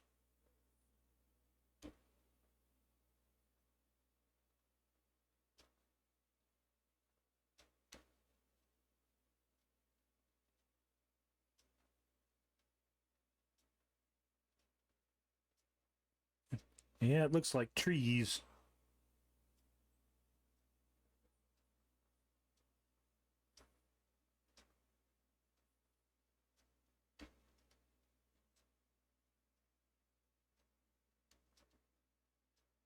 Yeah, I'm going to wait until I'm closer to that island to start my turn. Another notch of flaps in. Yeah, no lighthouse, but we've got trees. And a boat.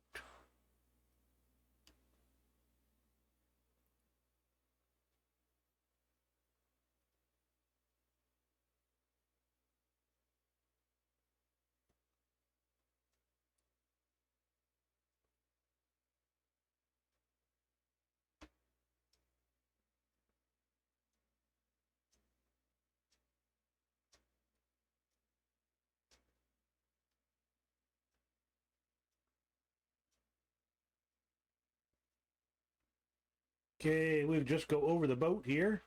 Everybody duck your head.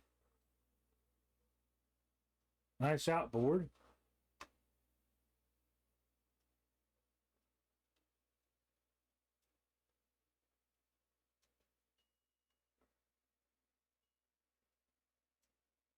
And splash.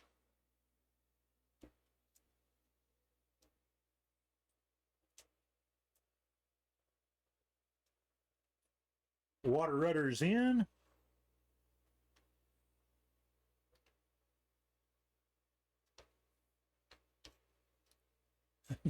Be nice if they actually had some docks.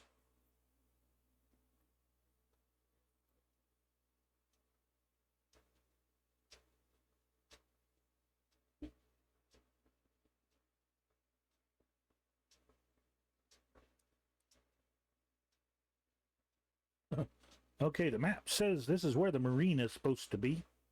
Is up here by this little island.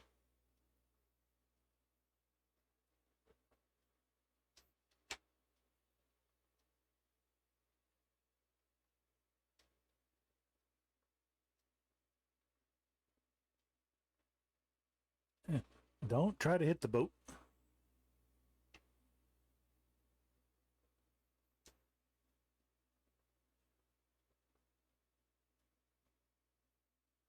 Okay, flaps up. Dodge the bass boat.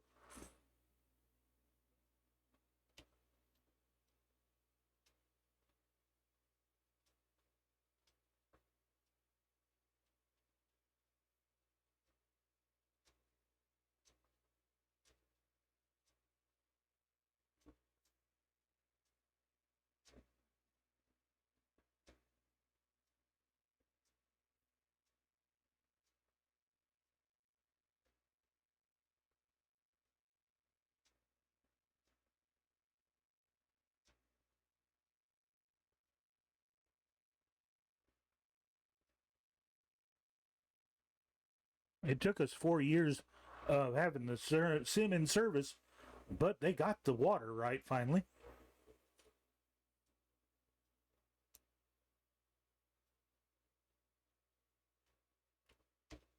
Too bad the scenery doesn't match the water effect.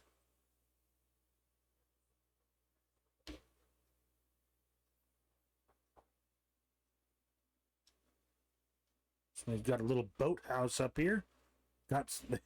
And they got satellite. Something I never did in the rural areas. Okay, coming around.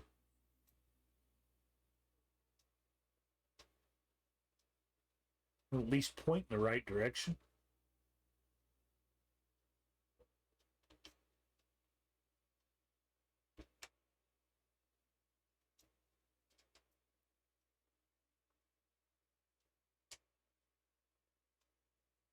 Ouch, CTDs, ouch. And we're not near anything that would cause one, or shouldn't. We've been flying with liveries. We've done. There's no cities. There's no add-on scenery. There's not even a lighthouse up here.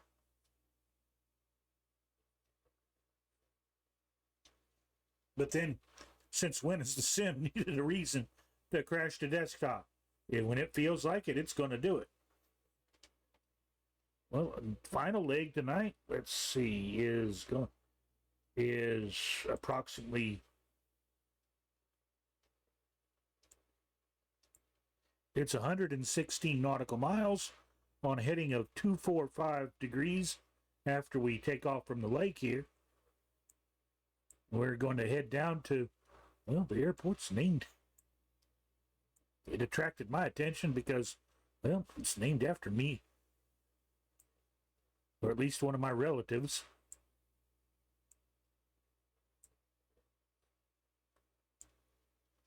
Okay, we are headed for 8 Bravo 1. The Hawthorne Feather Airport. 3,082 feet in length.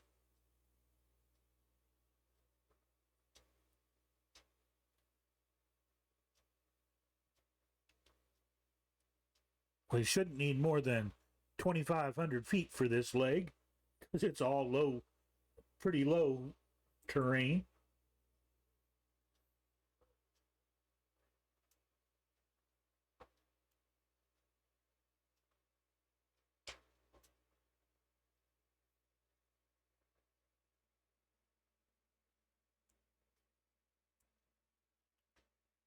Yeah, I am going to top off my tank while I can. All right, that gives us a full tank on all 3 tanks to get there, which should be plenty.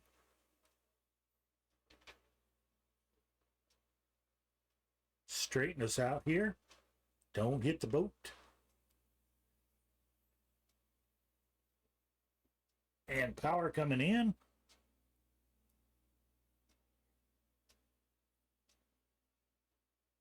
$40 miles an hour. 50. 60. Light on the skids. And up.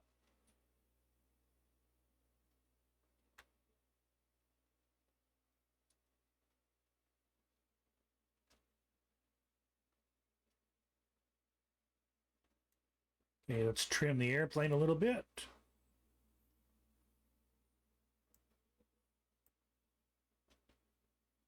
Autopilot engage.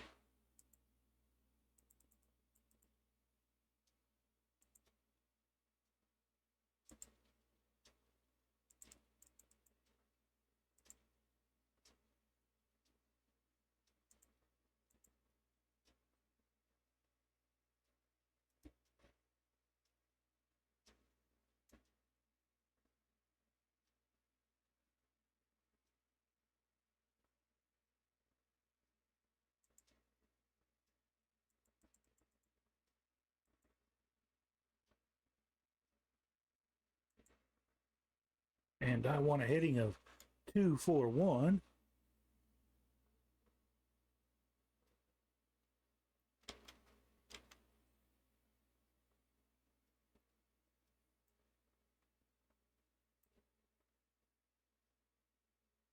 Okay, we should be right opposite of Banger's VOR station, so we should be from.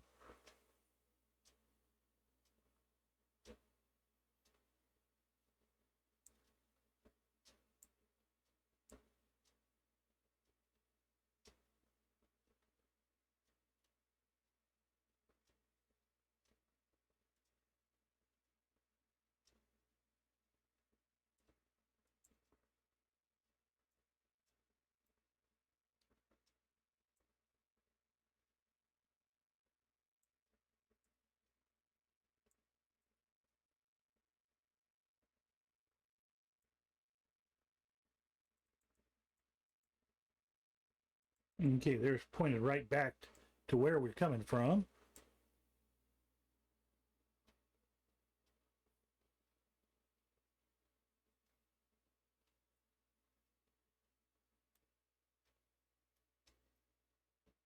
That's a pretty lake.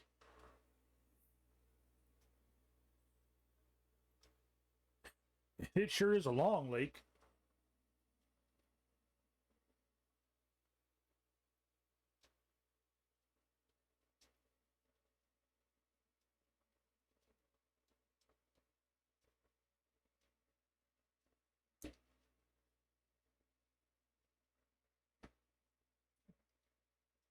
Ooh, 2 baseball fields. Looks like a little league and a softball league baseball field.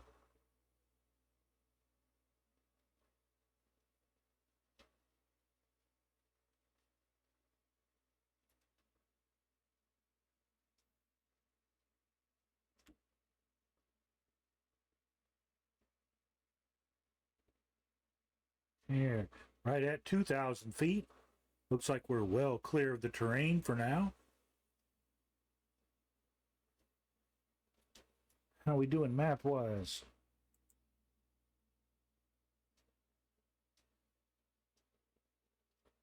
Okay, we're entering a lot more urban areas. Our next airport will be passing close to. If you count grass strips, we're going by Rocky Ridge. That's Mike Echo 39. And if you count paved ones, we've got Twitchell, 3 Bravo 5. And after that, it's Mino, Kilo Mike India Golf, and Kilo Lima Echo Whiskey. Auburn, Lewiston. Lewiston's a pretty good sized town.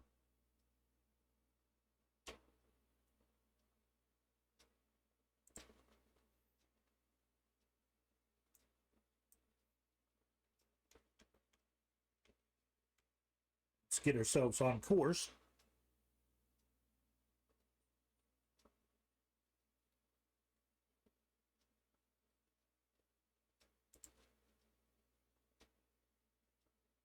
And we've busted our altitude. That's good. Oh, well, we're level off at 2,700 feet here. Start picking up a little speed.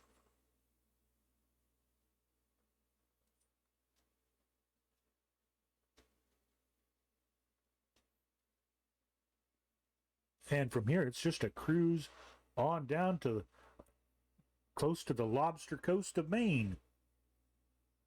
How far are we going to be from the beach? Or in this case, the lack of beach.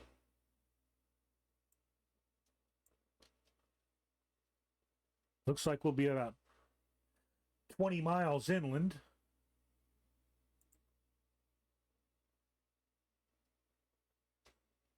Close enough to have them truck the fresh fish in.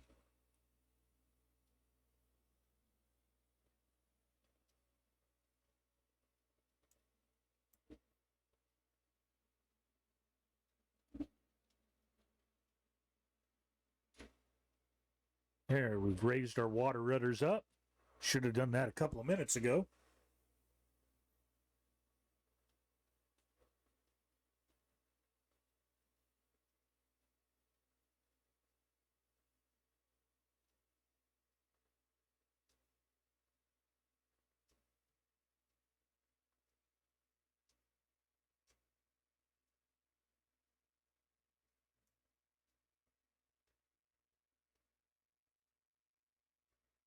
I am still blown away by the sheer beauty of the scenery up here today.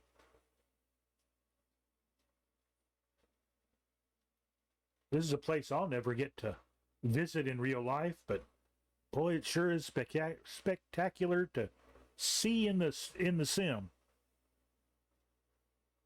And they're just going to make it better. At least if they deliver on their promises anyway.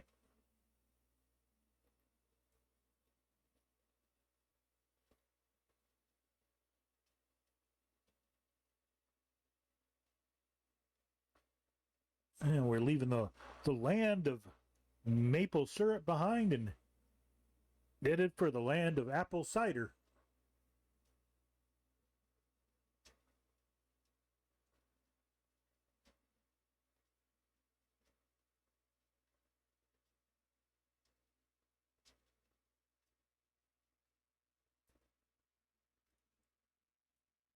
Make up my mind which camera I want to look out of.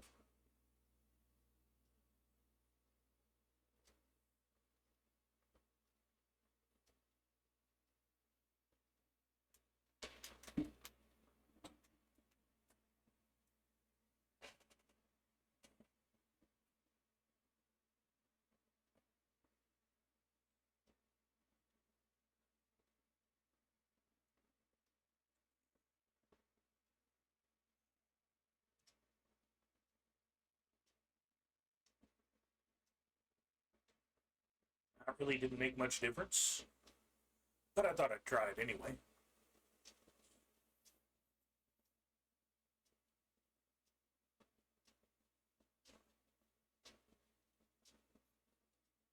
Not that we're going to need it or even going to connect to it, but let's see. 1, 2, 3, 1, 2, 2. 4.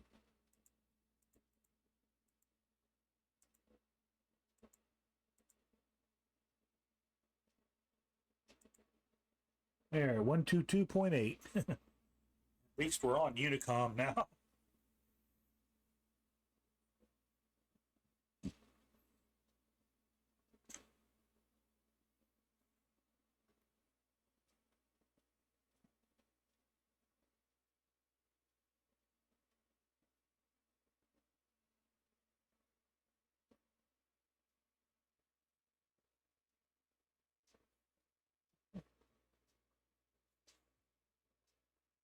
Yeah, it's definitely football season. Wouldn't be surprised if we passed over a college football campus on our little flight tonight.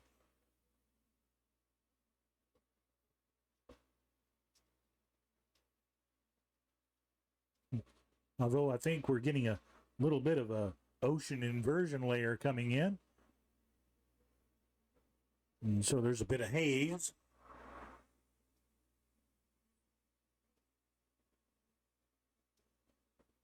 It's not fog yet. It's trying to be.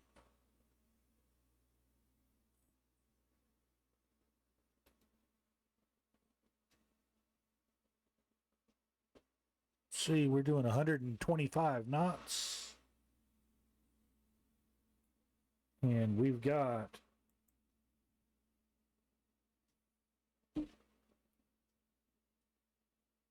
96 miles to go.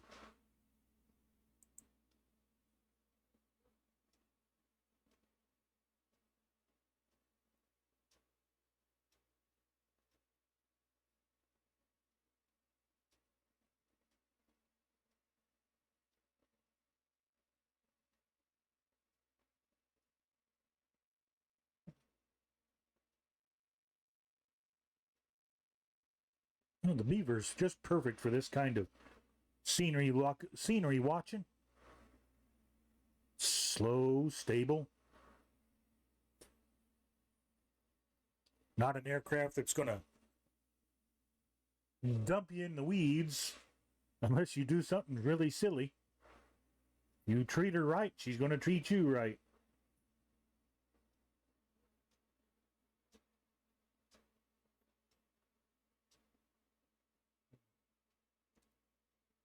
Beaver is just one of those aircraft that really does deserve the reputation it has. It's rugged, it lands short, and it's dependable, and carries quite a bit of stuff.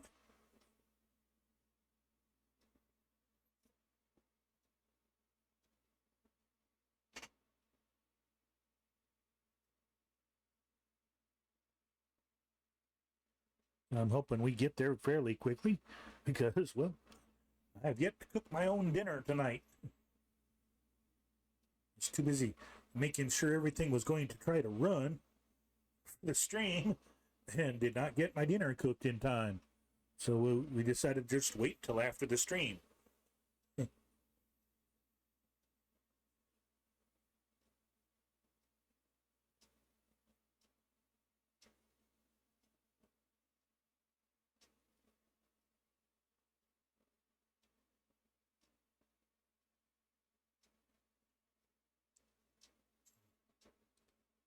All kinds of aircraft in the skies. We've got airliners.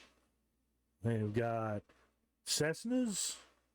We've got TBMs. CRJs. All kinds of goodies.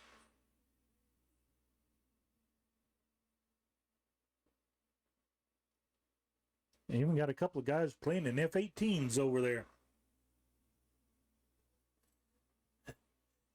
Colonel Fork, you aren't the only ones. I don't know what I'd blow it all on anyway. Although I do, there is a company in Texas I would really get in contact, be trying to get in contact with.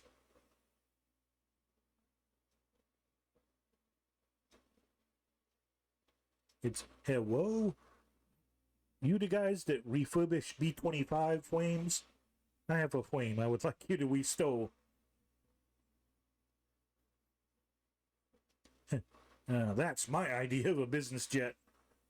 I don't need jets, I just want big radials.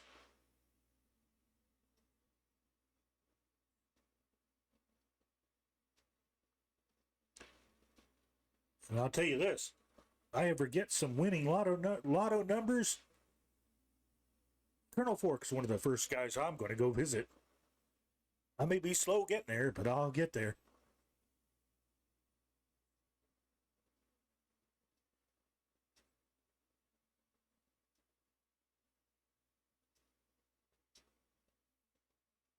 And then, of course, I'm going to want to meet everybody else.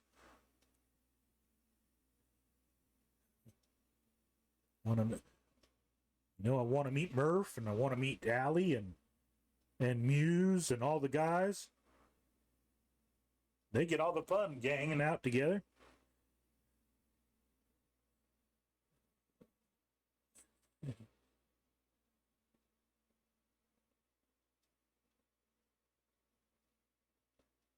Hey, what's this big lake down here?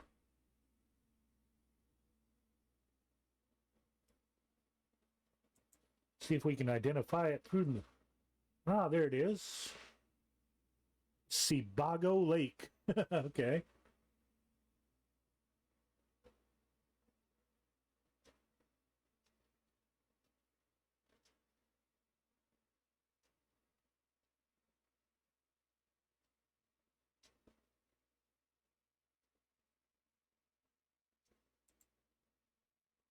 Compensate for some wind again here.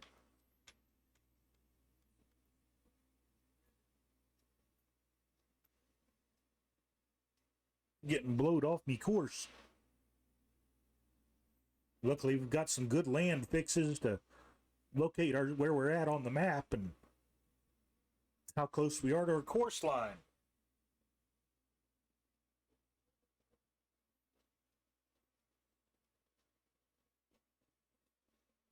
Well, at least they've answered a couple of my questions about Microsoft Flight Sim 2024. I'm pretty sure my potato here will run it. If it'll run my sim this well on 2020, it'll run the 2024. My only problem is I'm going to have to buy an external hard drive to put it on. 5 terabytes and it's full.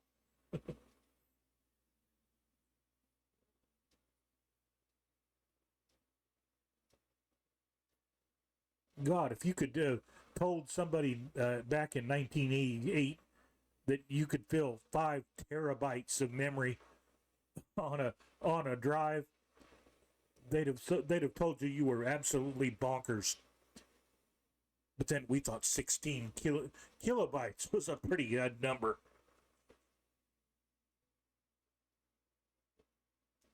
There's a big radio antenna. We don't want to hit that or its wires.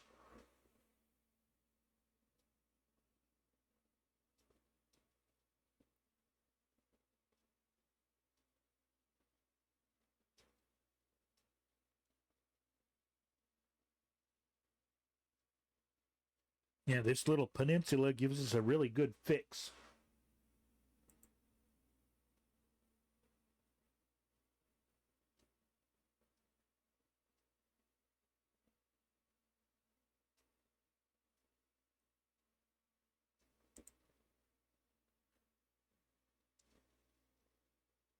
Little scratching on the map and bingo, 81 miles out.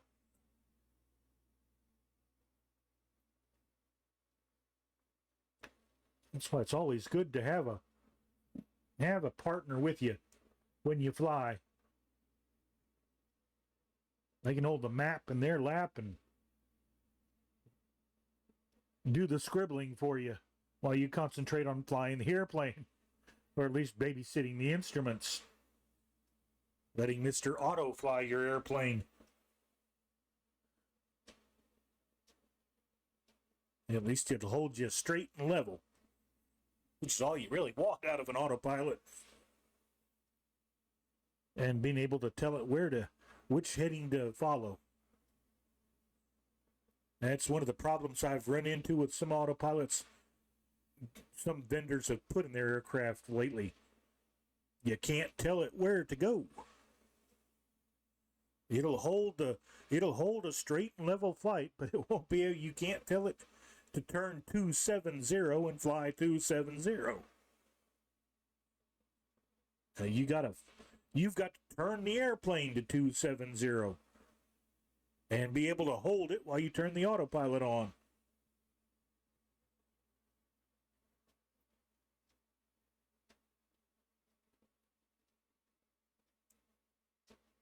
Well, it's already been 2.5 hours. I'm feeling the need for a little bio break while I'm on autopilot up here. Let's see if I can do this.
And we're back.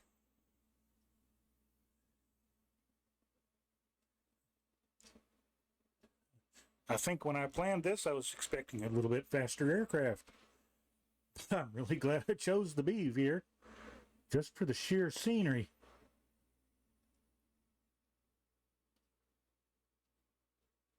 Okay, now we're getting a camera stutter. Wait for it to recover.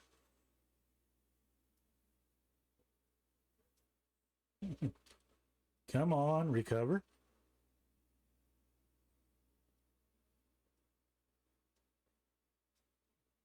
Boink, boink, boink, boink, boink. There it goes.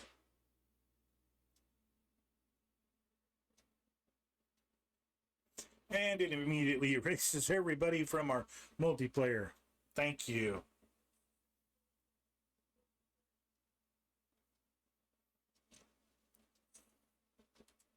Okay, let's see. This little lake. There's Colonel Fork. Yay, Colonel Fork. Welcome back to the sim. As we check our maps here.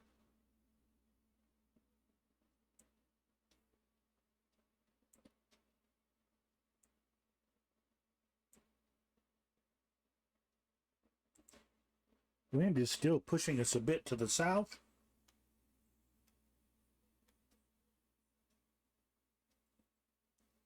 We're going to straighten her up a little bit more here.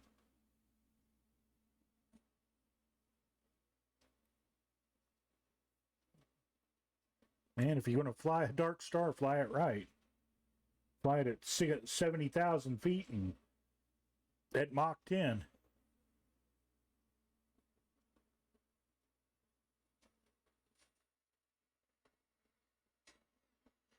I saw a T-33. Beautiful bird. I love mine.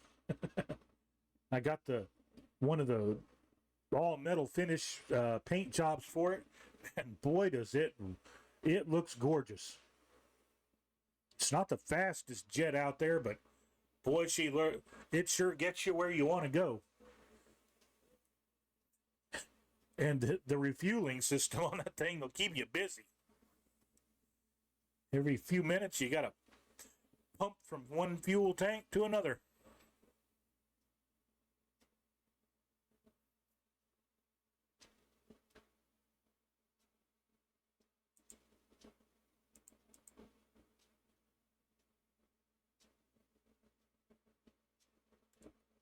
Are there any VORs down where we're going?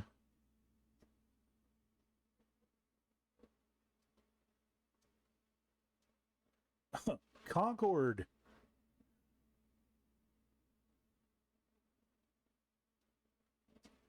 And back into New Hampshire we go. The Concord VOR is 112.9. 60 nautical miles. We're only 50 miles away. We should be able to pick it up.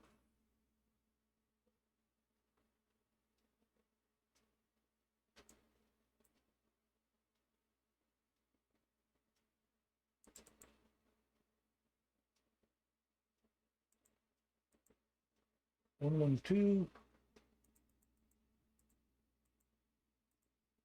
112.9.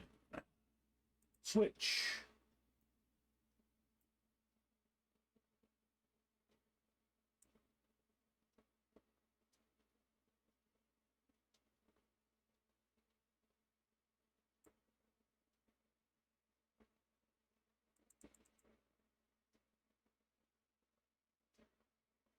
Okay. Now we're right in the crosshairs between the to and the from. So we're doing good on VOR radials.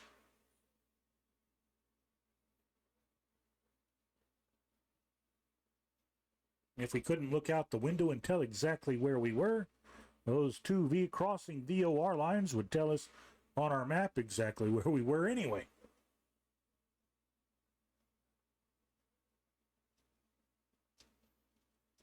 Looks like the ground is starting to get bumpy again. And of course it is, as we're getting back into New Hampshire.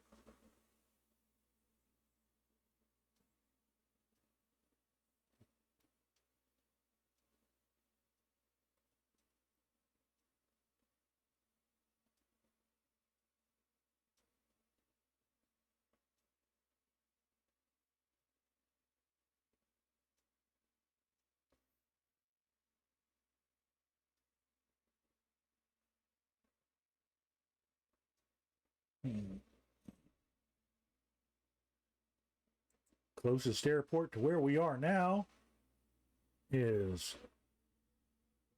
Mike Echo 89 in Buzzies Field. That's at Acton, Maine.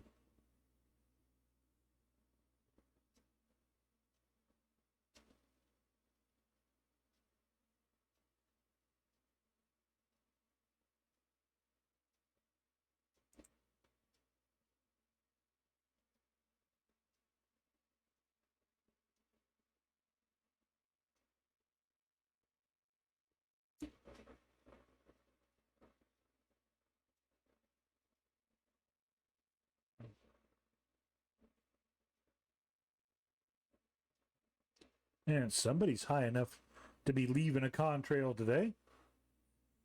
320 N up there. 320 Neo.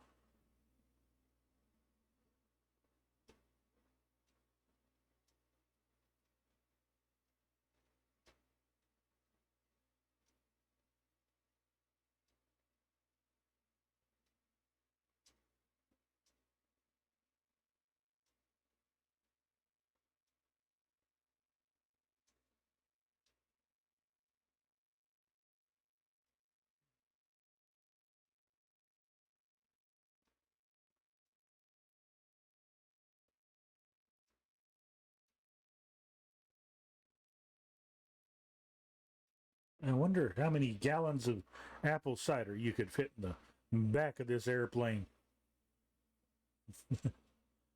You could probably fit more in the back of the Beaver here than you could in the trunk of a 48 Mercury.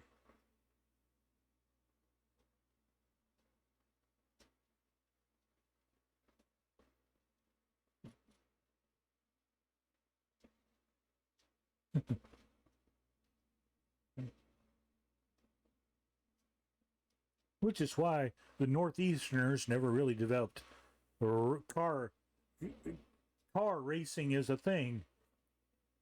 Yeah. What you smuggling there, son? Apple cider. You're not worth my time. Just go on, boy.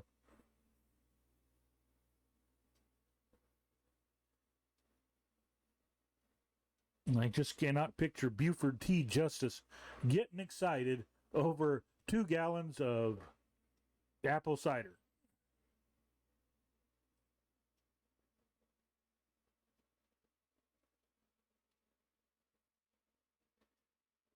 Now, if they were cutting their apple cider with the stuff we used to cut ours with at home, I'm sure he would have objected.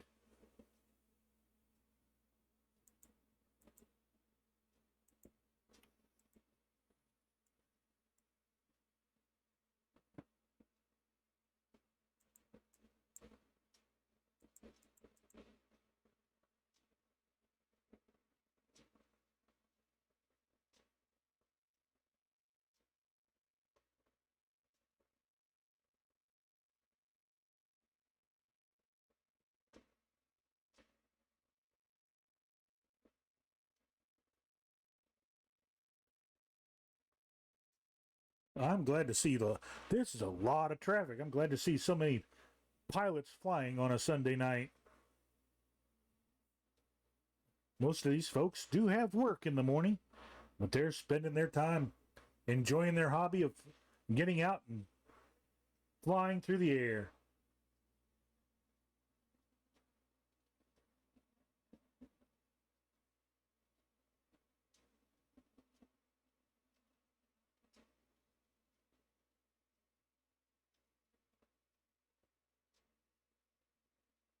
And what's nice is these are all hardwood forests up here.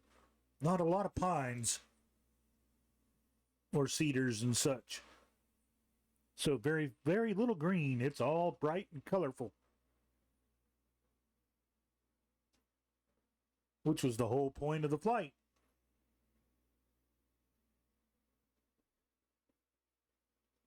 Map.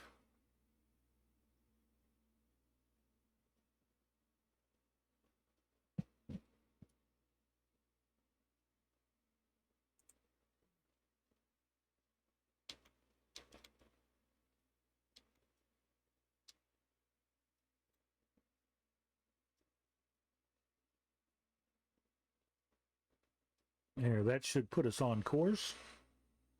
We're 50 miles out from our destination.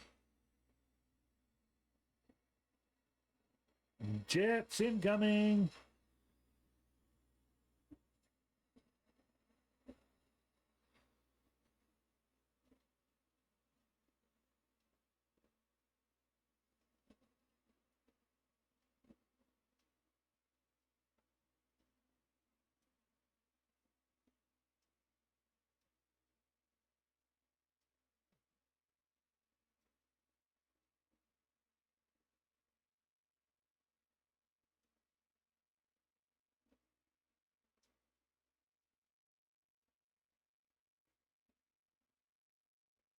Now I've got the stutters.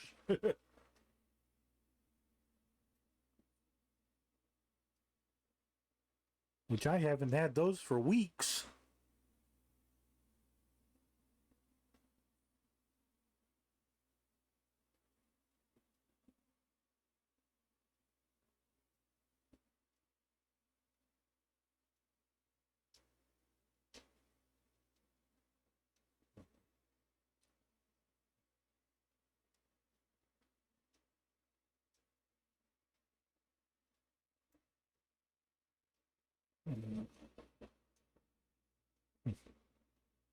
Those are either hay bales or white cows down there.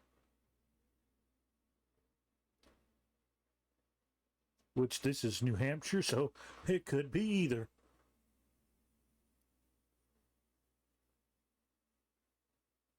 Hiccup.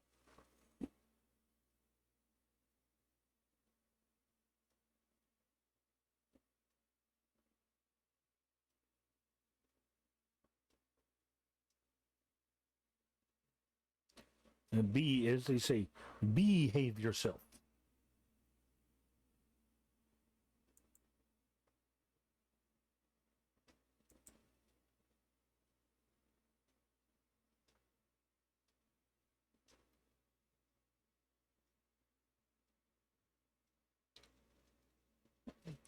Somebody over the horizon's in a DA-40.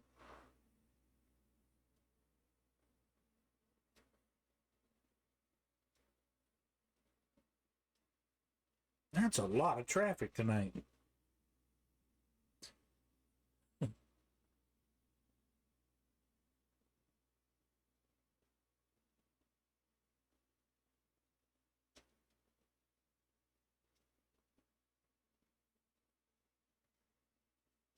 Well, one thing this country is never, up here is going to never run out of is lakes to fish in.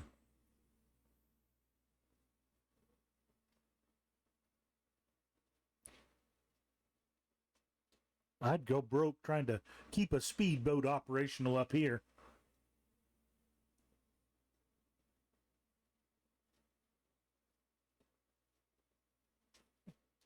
But then I can barely walk, so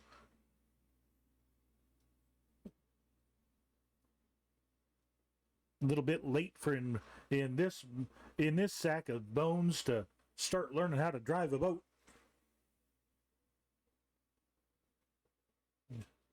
Drive a ship, yes, but a boat, no clue.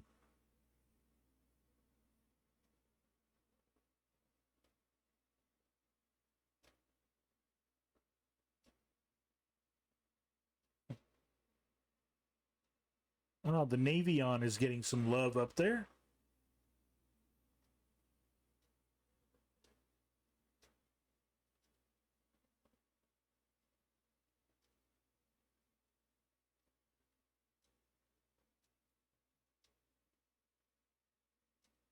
And another DA40.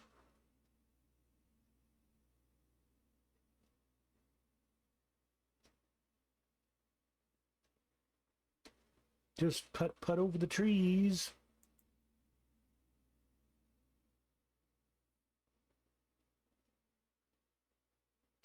And 42 miles left to go. We're kicking it pretty good here. Gas tank change.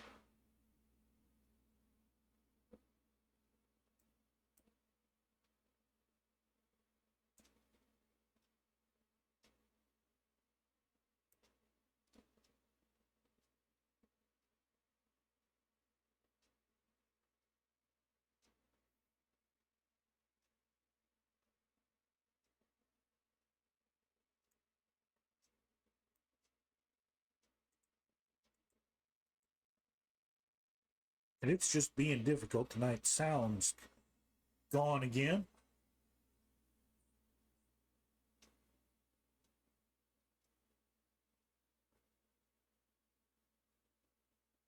I believe Colonel Folks in the Ace Maker.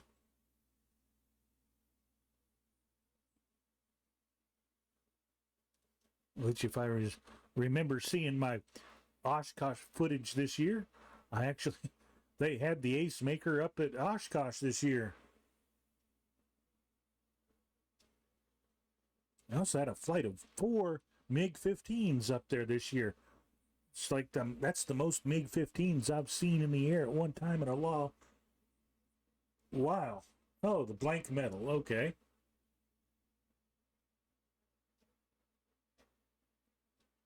Which I have delivery. It should show up.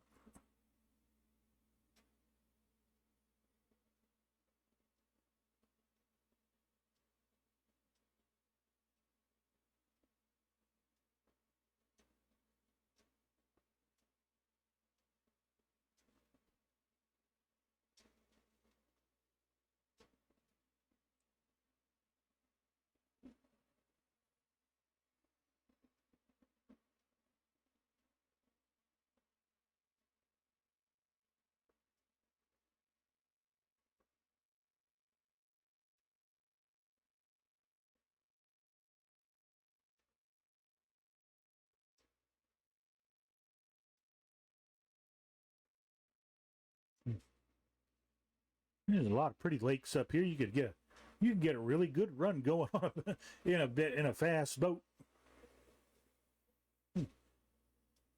I'm a weirdo. My idea of a yacht is a 77-foot Elco. Trimmed out to 1945 specs.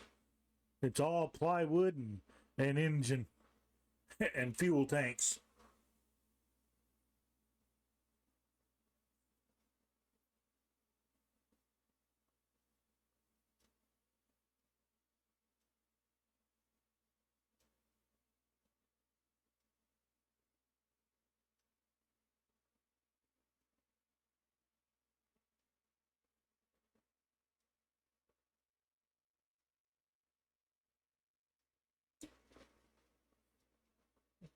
We slow, but we getting there.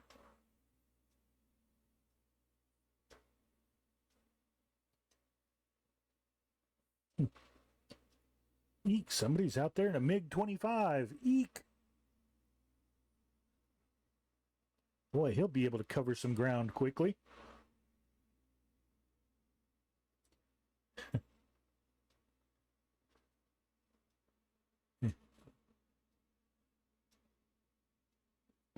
He'll need to call a tanker real fast, but he's sure going to get there.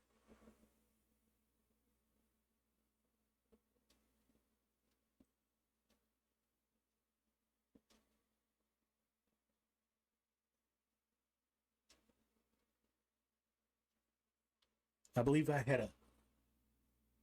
think it was FSX. I had a MiG-25 for, I loved it in that sim.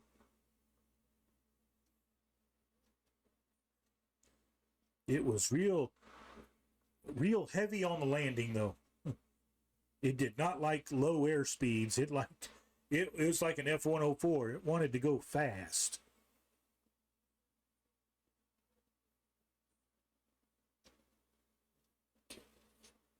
this lake. I'm trying to lake.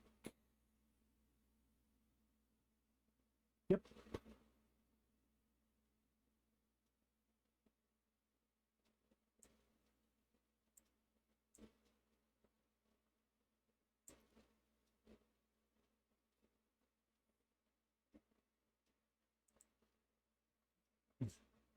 We're 15 miles from Concord, Massachusetts. We're getting to weird places.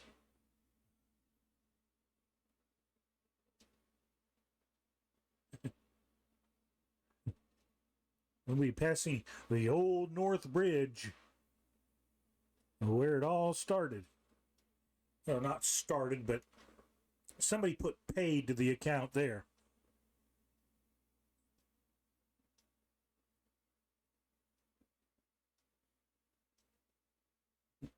From Concord, it was a long walk back to Boston.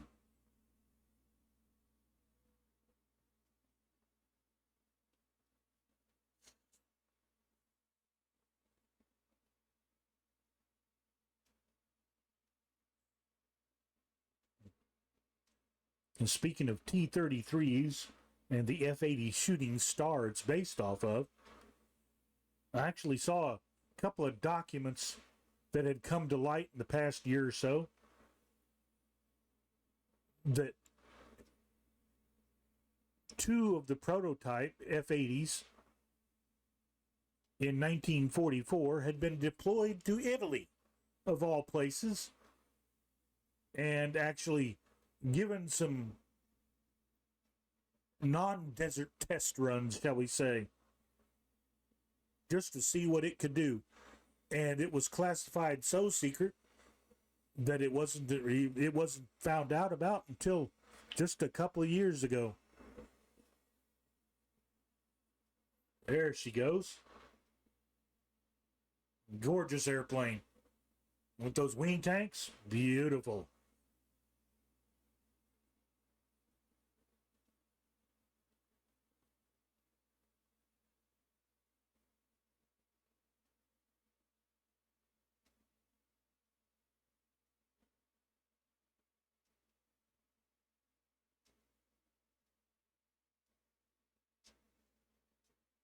And the mist is getting thicker here.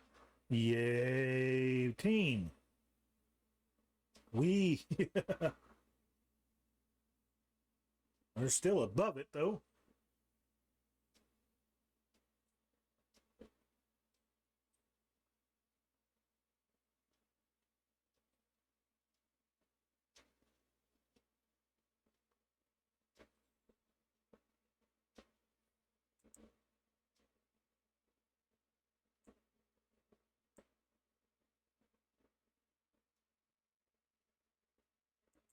You know, 25 nautical miles to the end of tonight's run.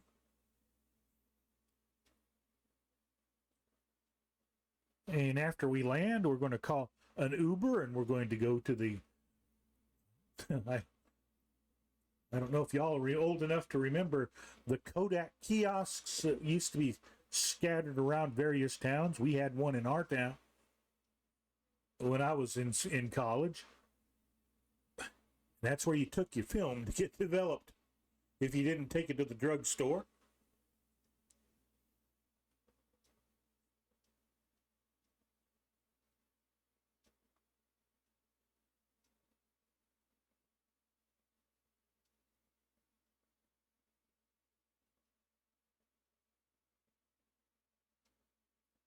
Sick 'em, Tuco.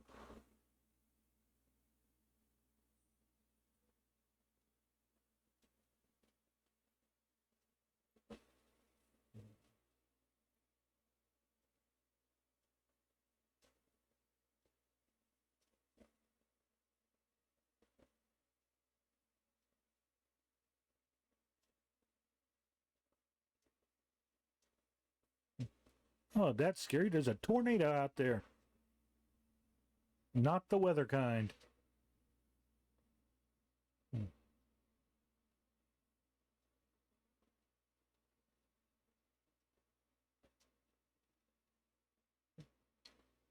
Good grief, how close am I to getting to Boston?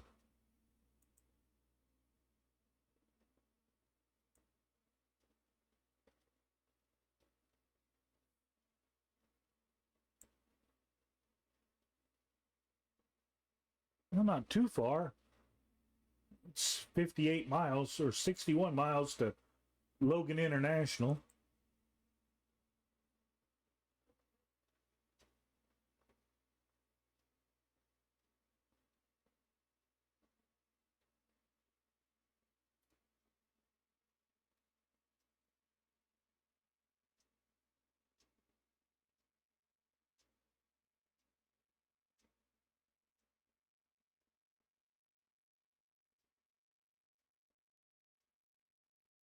We're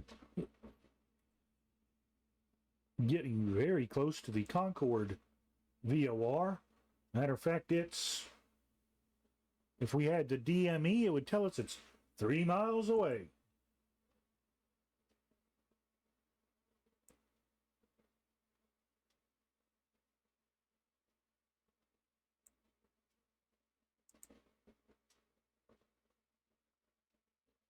It's so close, the needle's moving from one side to the other is faster than you can turn the knob.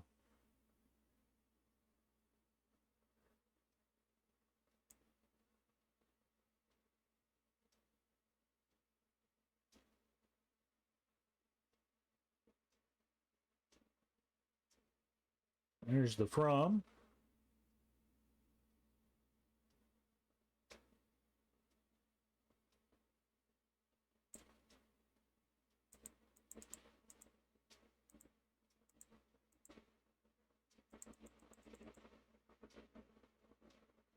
Okay, what's the radio on the map?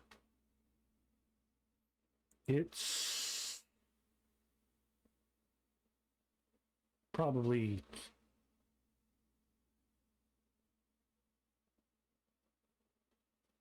let's see, 210.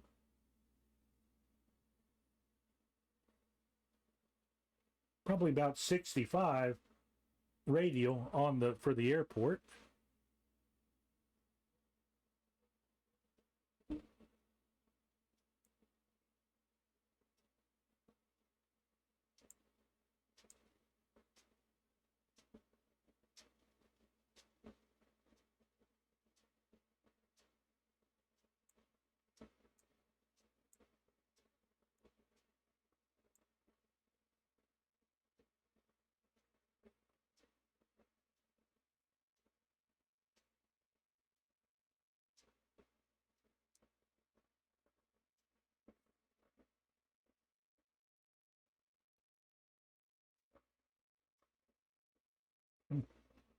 You know, it's so foggy now we can't see our trees anymore.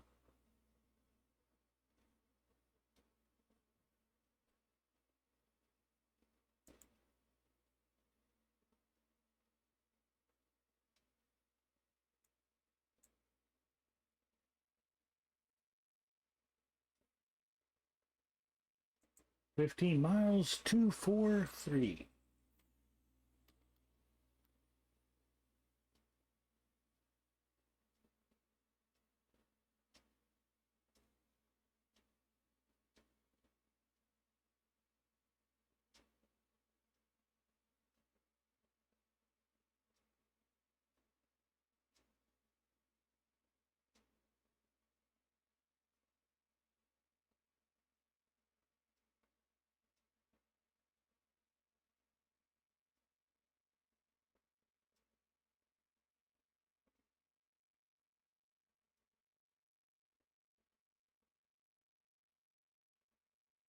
All right, let's see. Well, there's a big earthen dam right down there. More of a levee than a dam. And then there's another one. Looked like they got carried away with their flood control projects up here.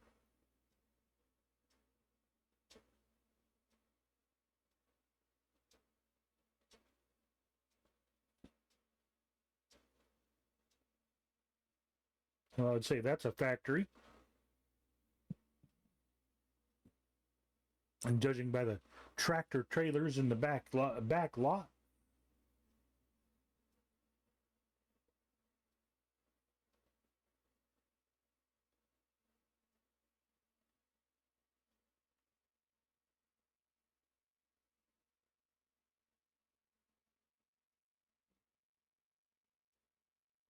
Yeah, it looks like it is clearing up ahead of us. That's going to be handy, as this is going to be a visual landing.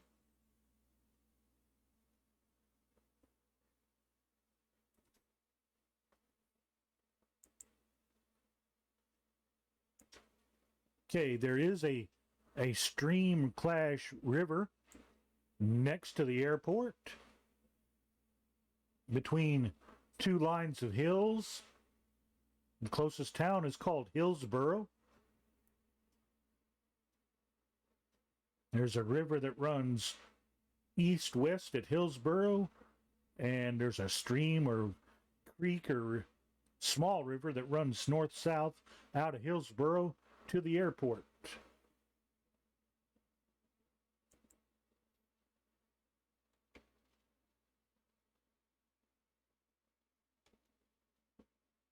It's a 3,000-foot runway, Colonel Fork, so you'll have to get that T-33 low and slow. Ah, good, you're over it.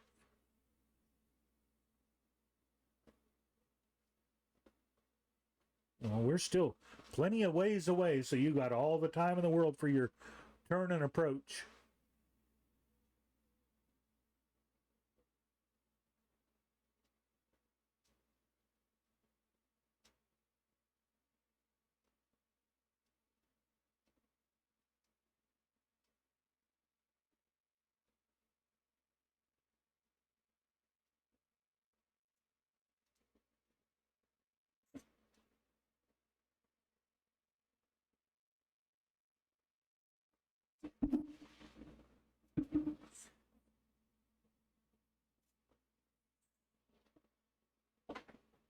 Ouch. Let's be careful rolling your chair around. You might run over your foot.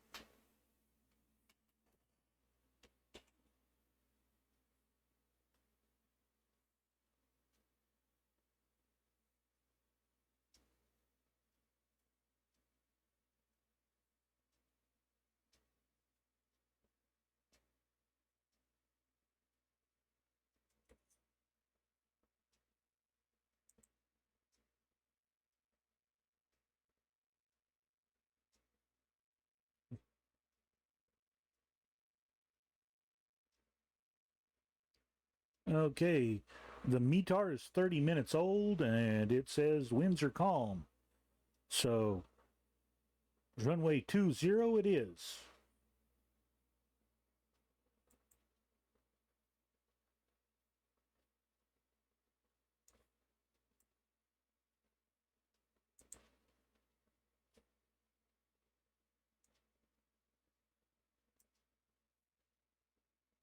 Okay, autopilot off my airplane. Start pulling some power back.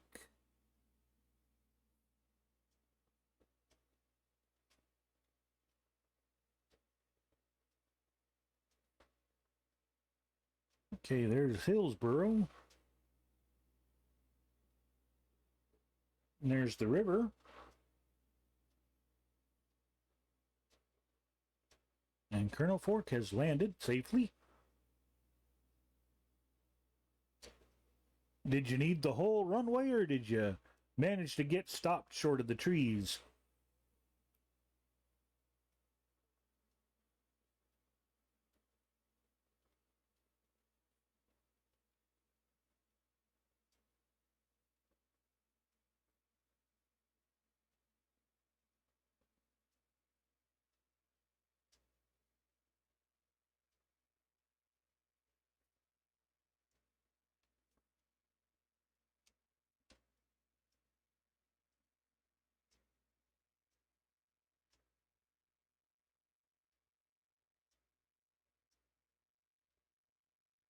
Yeah, that's what I do like about the T-33.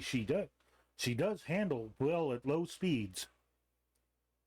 If you can keep away from the trees at the end of the runways, the odds are pretty good you're going to land well.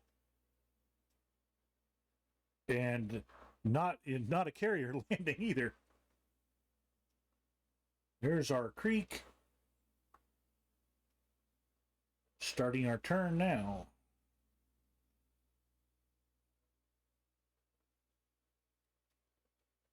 There's the airport. As soon as we get around this hill.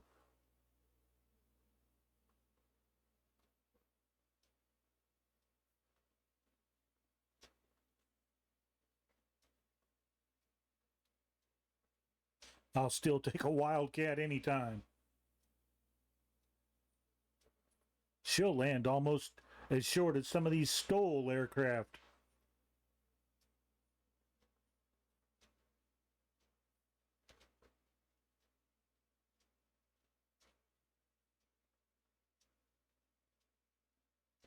Pass close to the tree.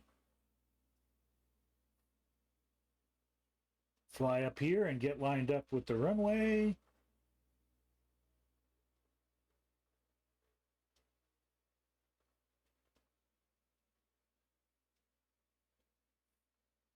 There, we're lined up.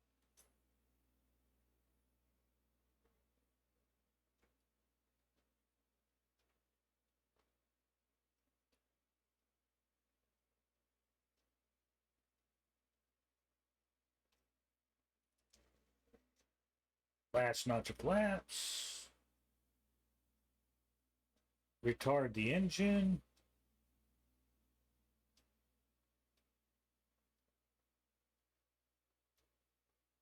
Gears down.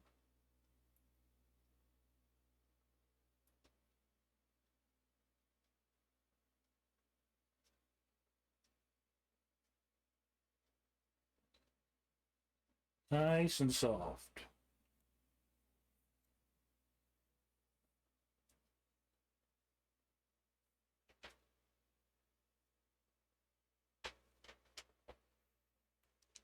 Pull in the flaps.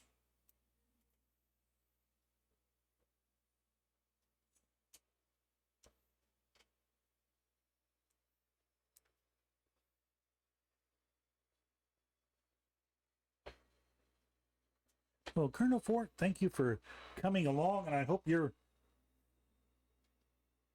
view of the trees was as glorious as mine was. The scenery was just outstanding tonight on this little trip. Of course, this was a scenic tour anyway.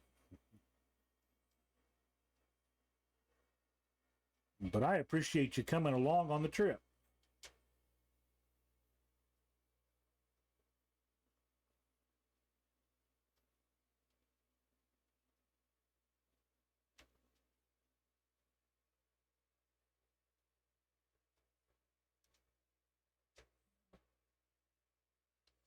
Well, thank you for coming along. I appreciate it. Well, this is our end of the flight. And I want to thank everybody for spending the time and on a Sunday night and enjoying the leaves and the colors of Vermont and New Hampshire and Maine and even into Massachusetts tonight. So we covered 4 states.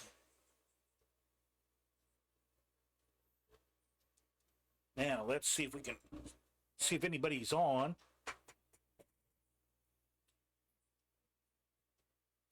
Wrong mouse. That mouse.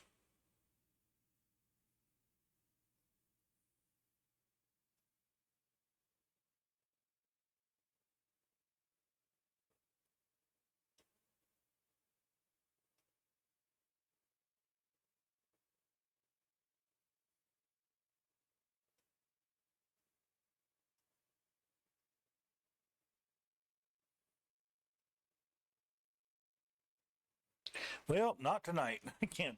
I can't see anybody that I know that's or follow that's on.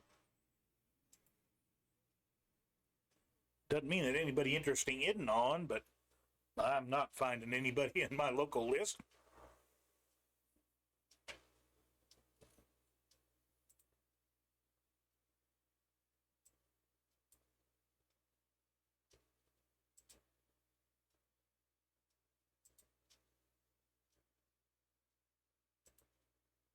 Well, I want to thank everybody for coming along tonight, spending some time with me on a Sunday night.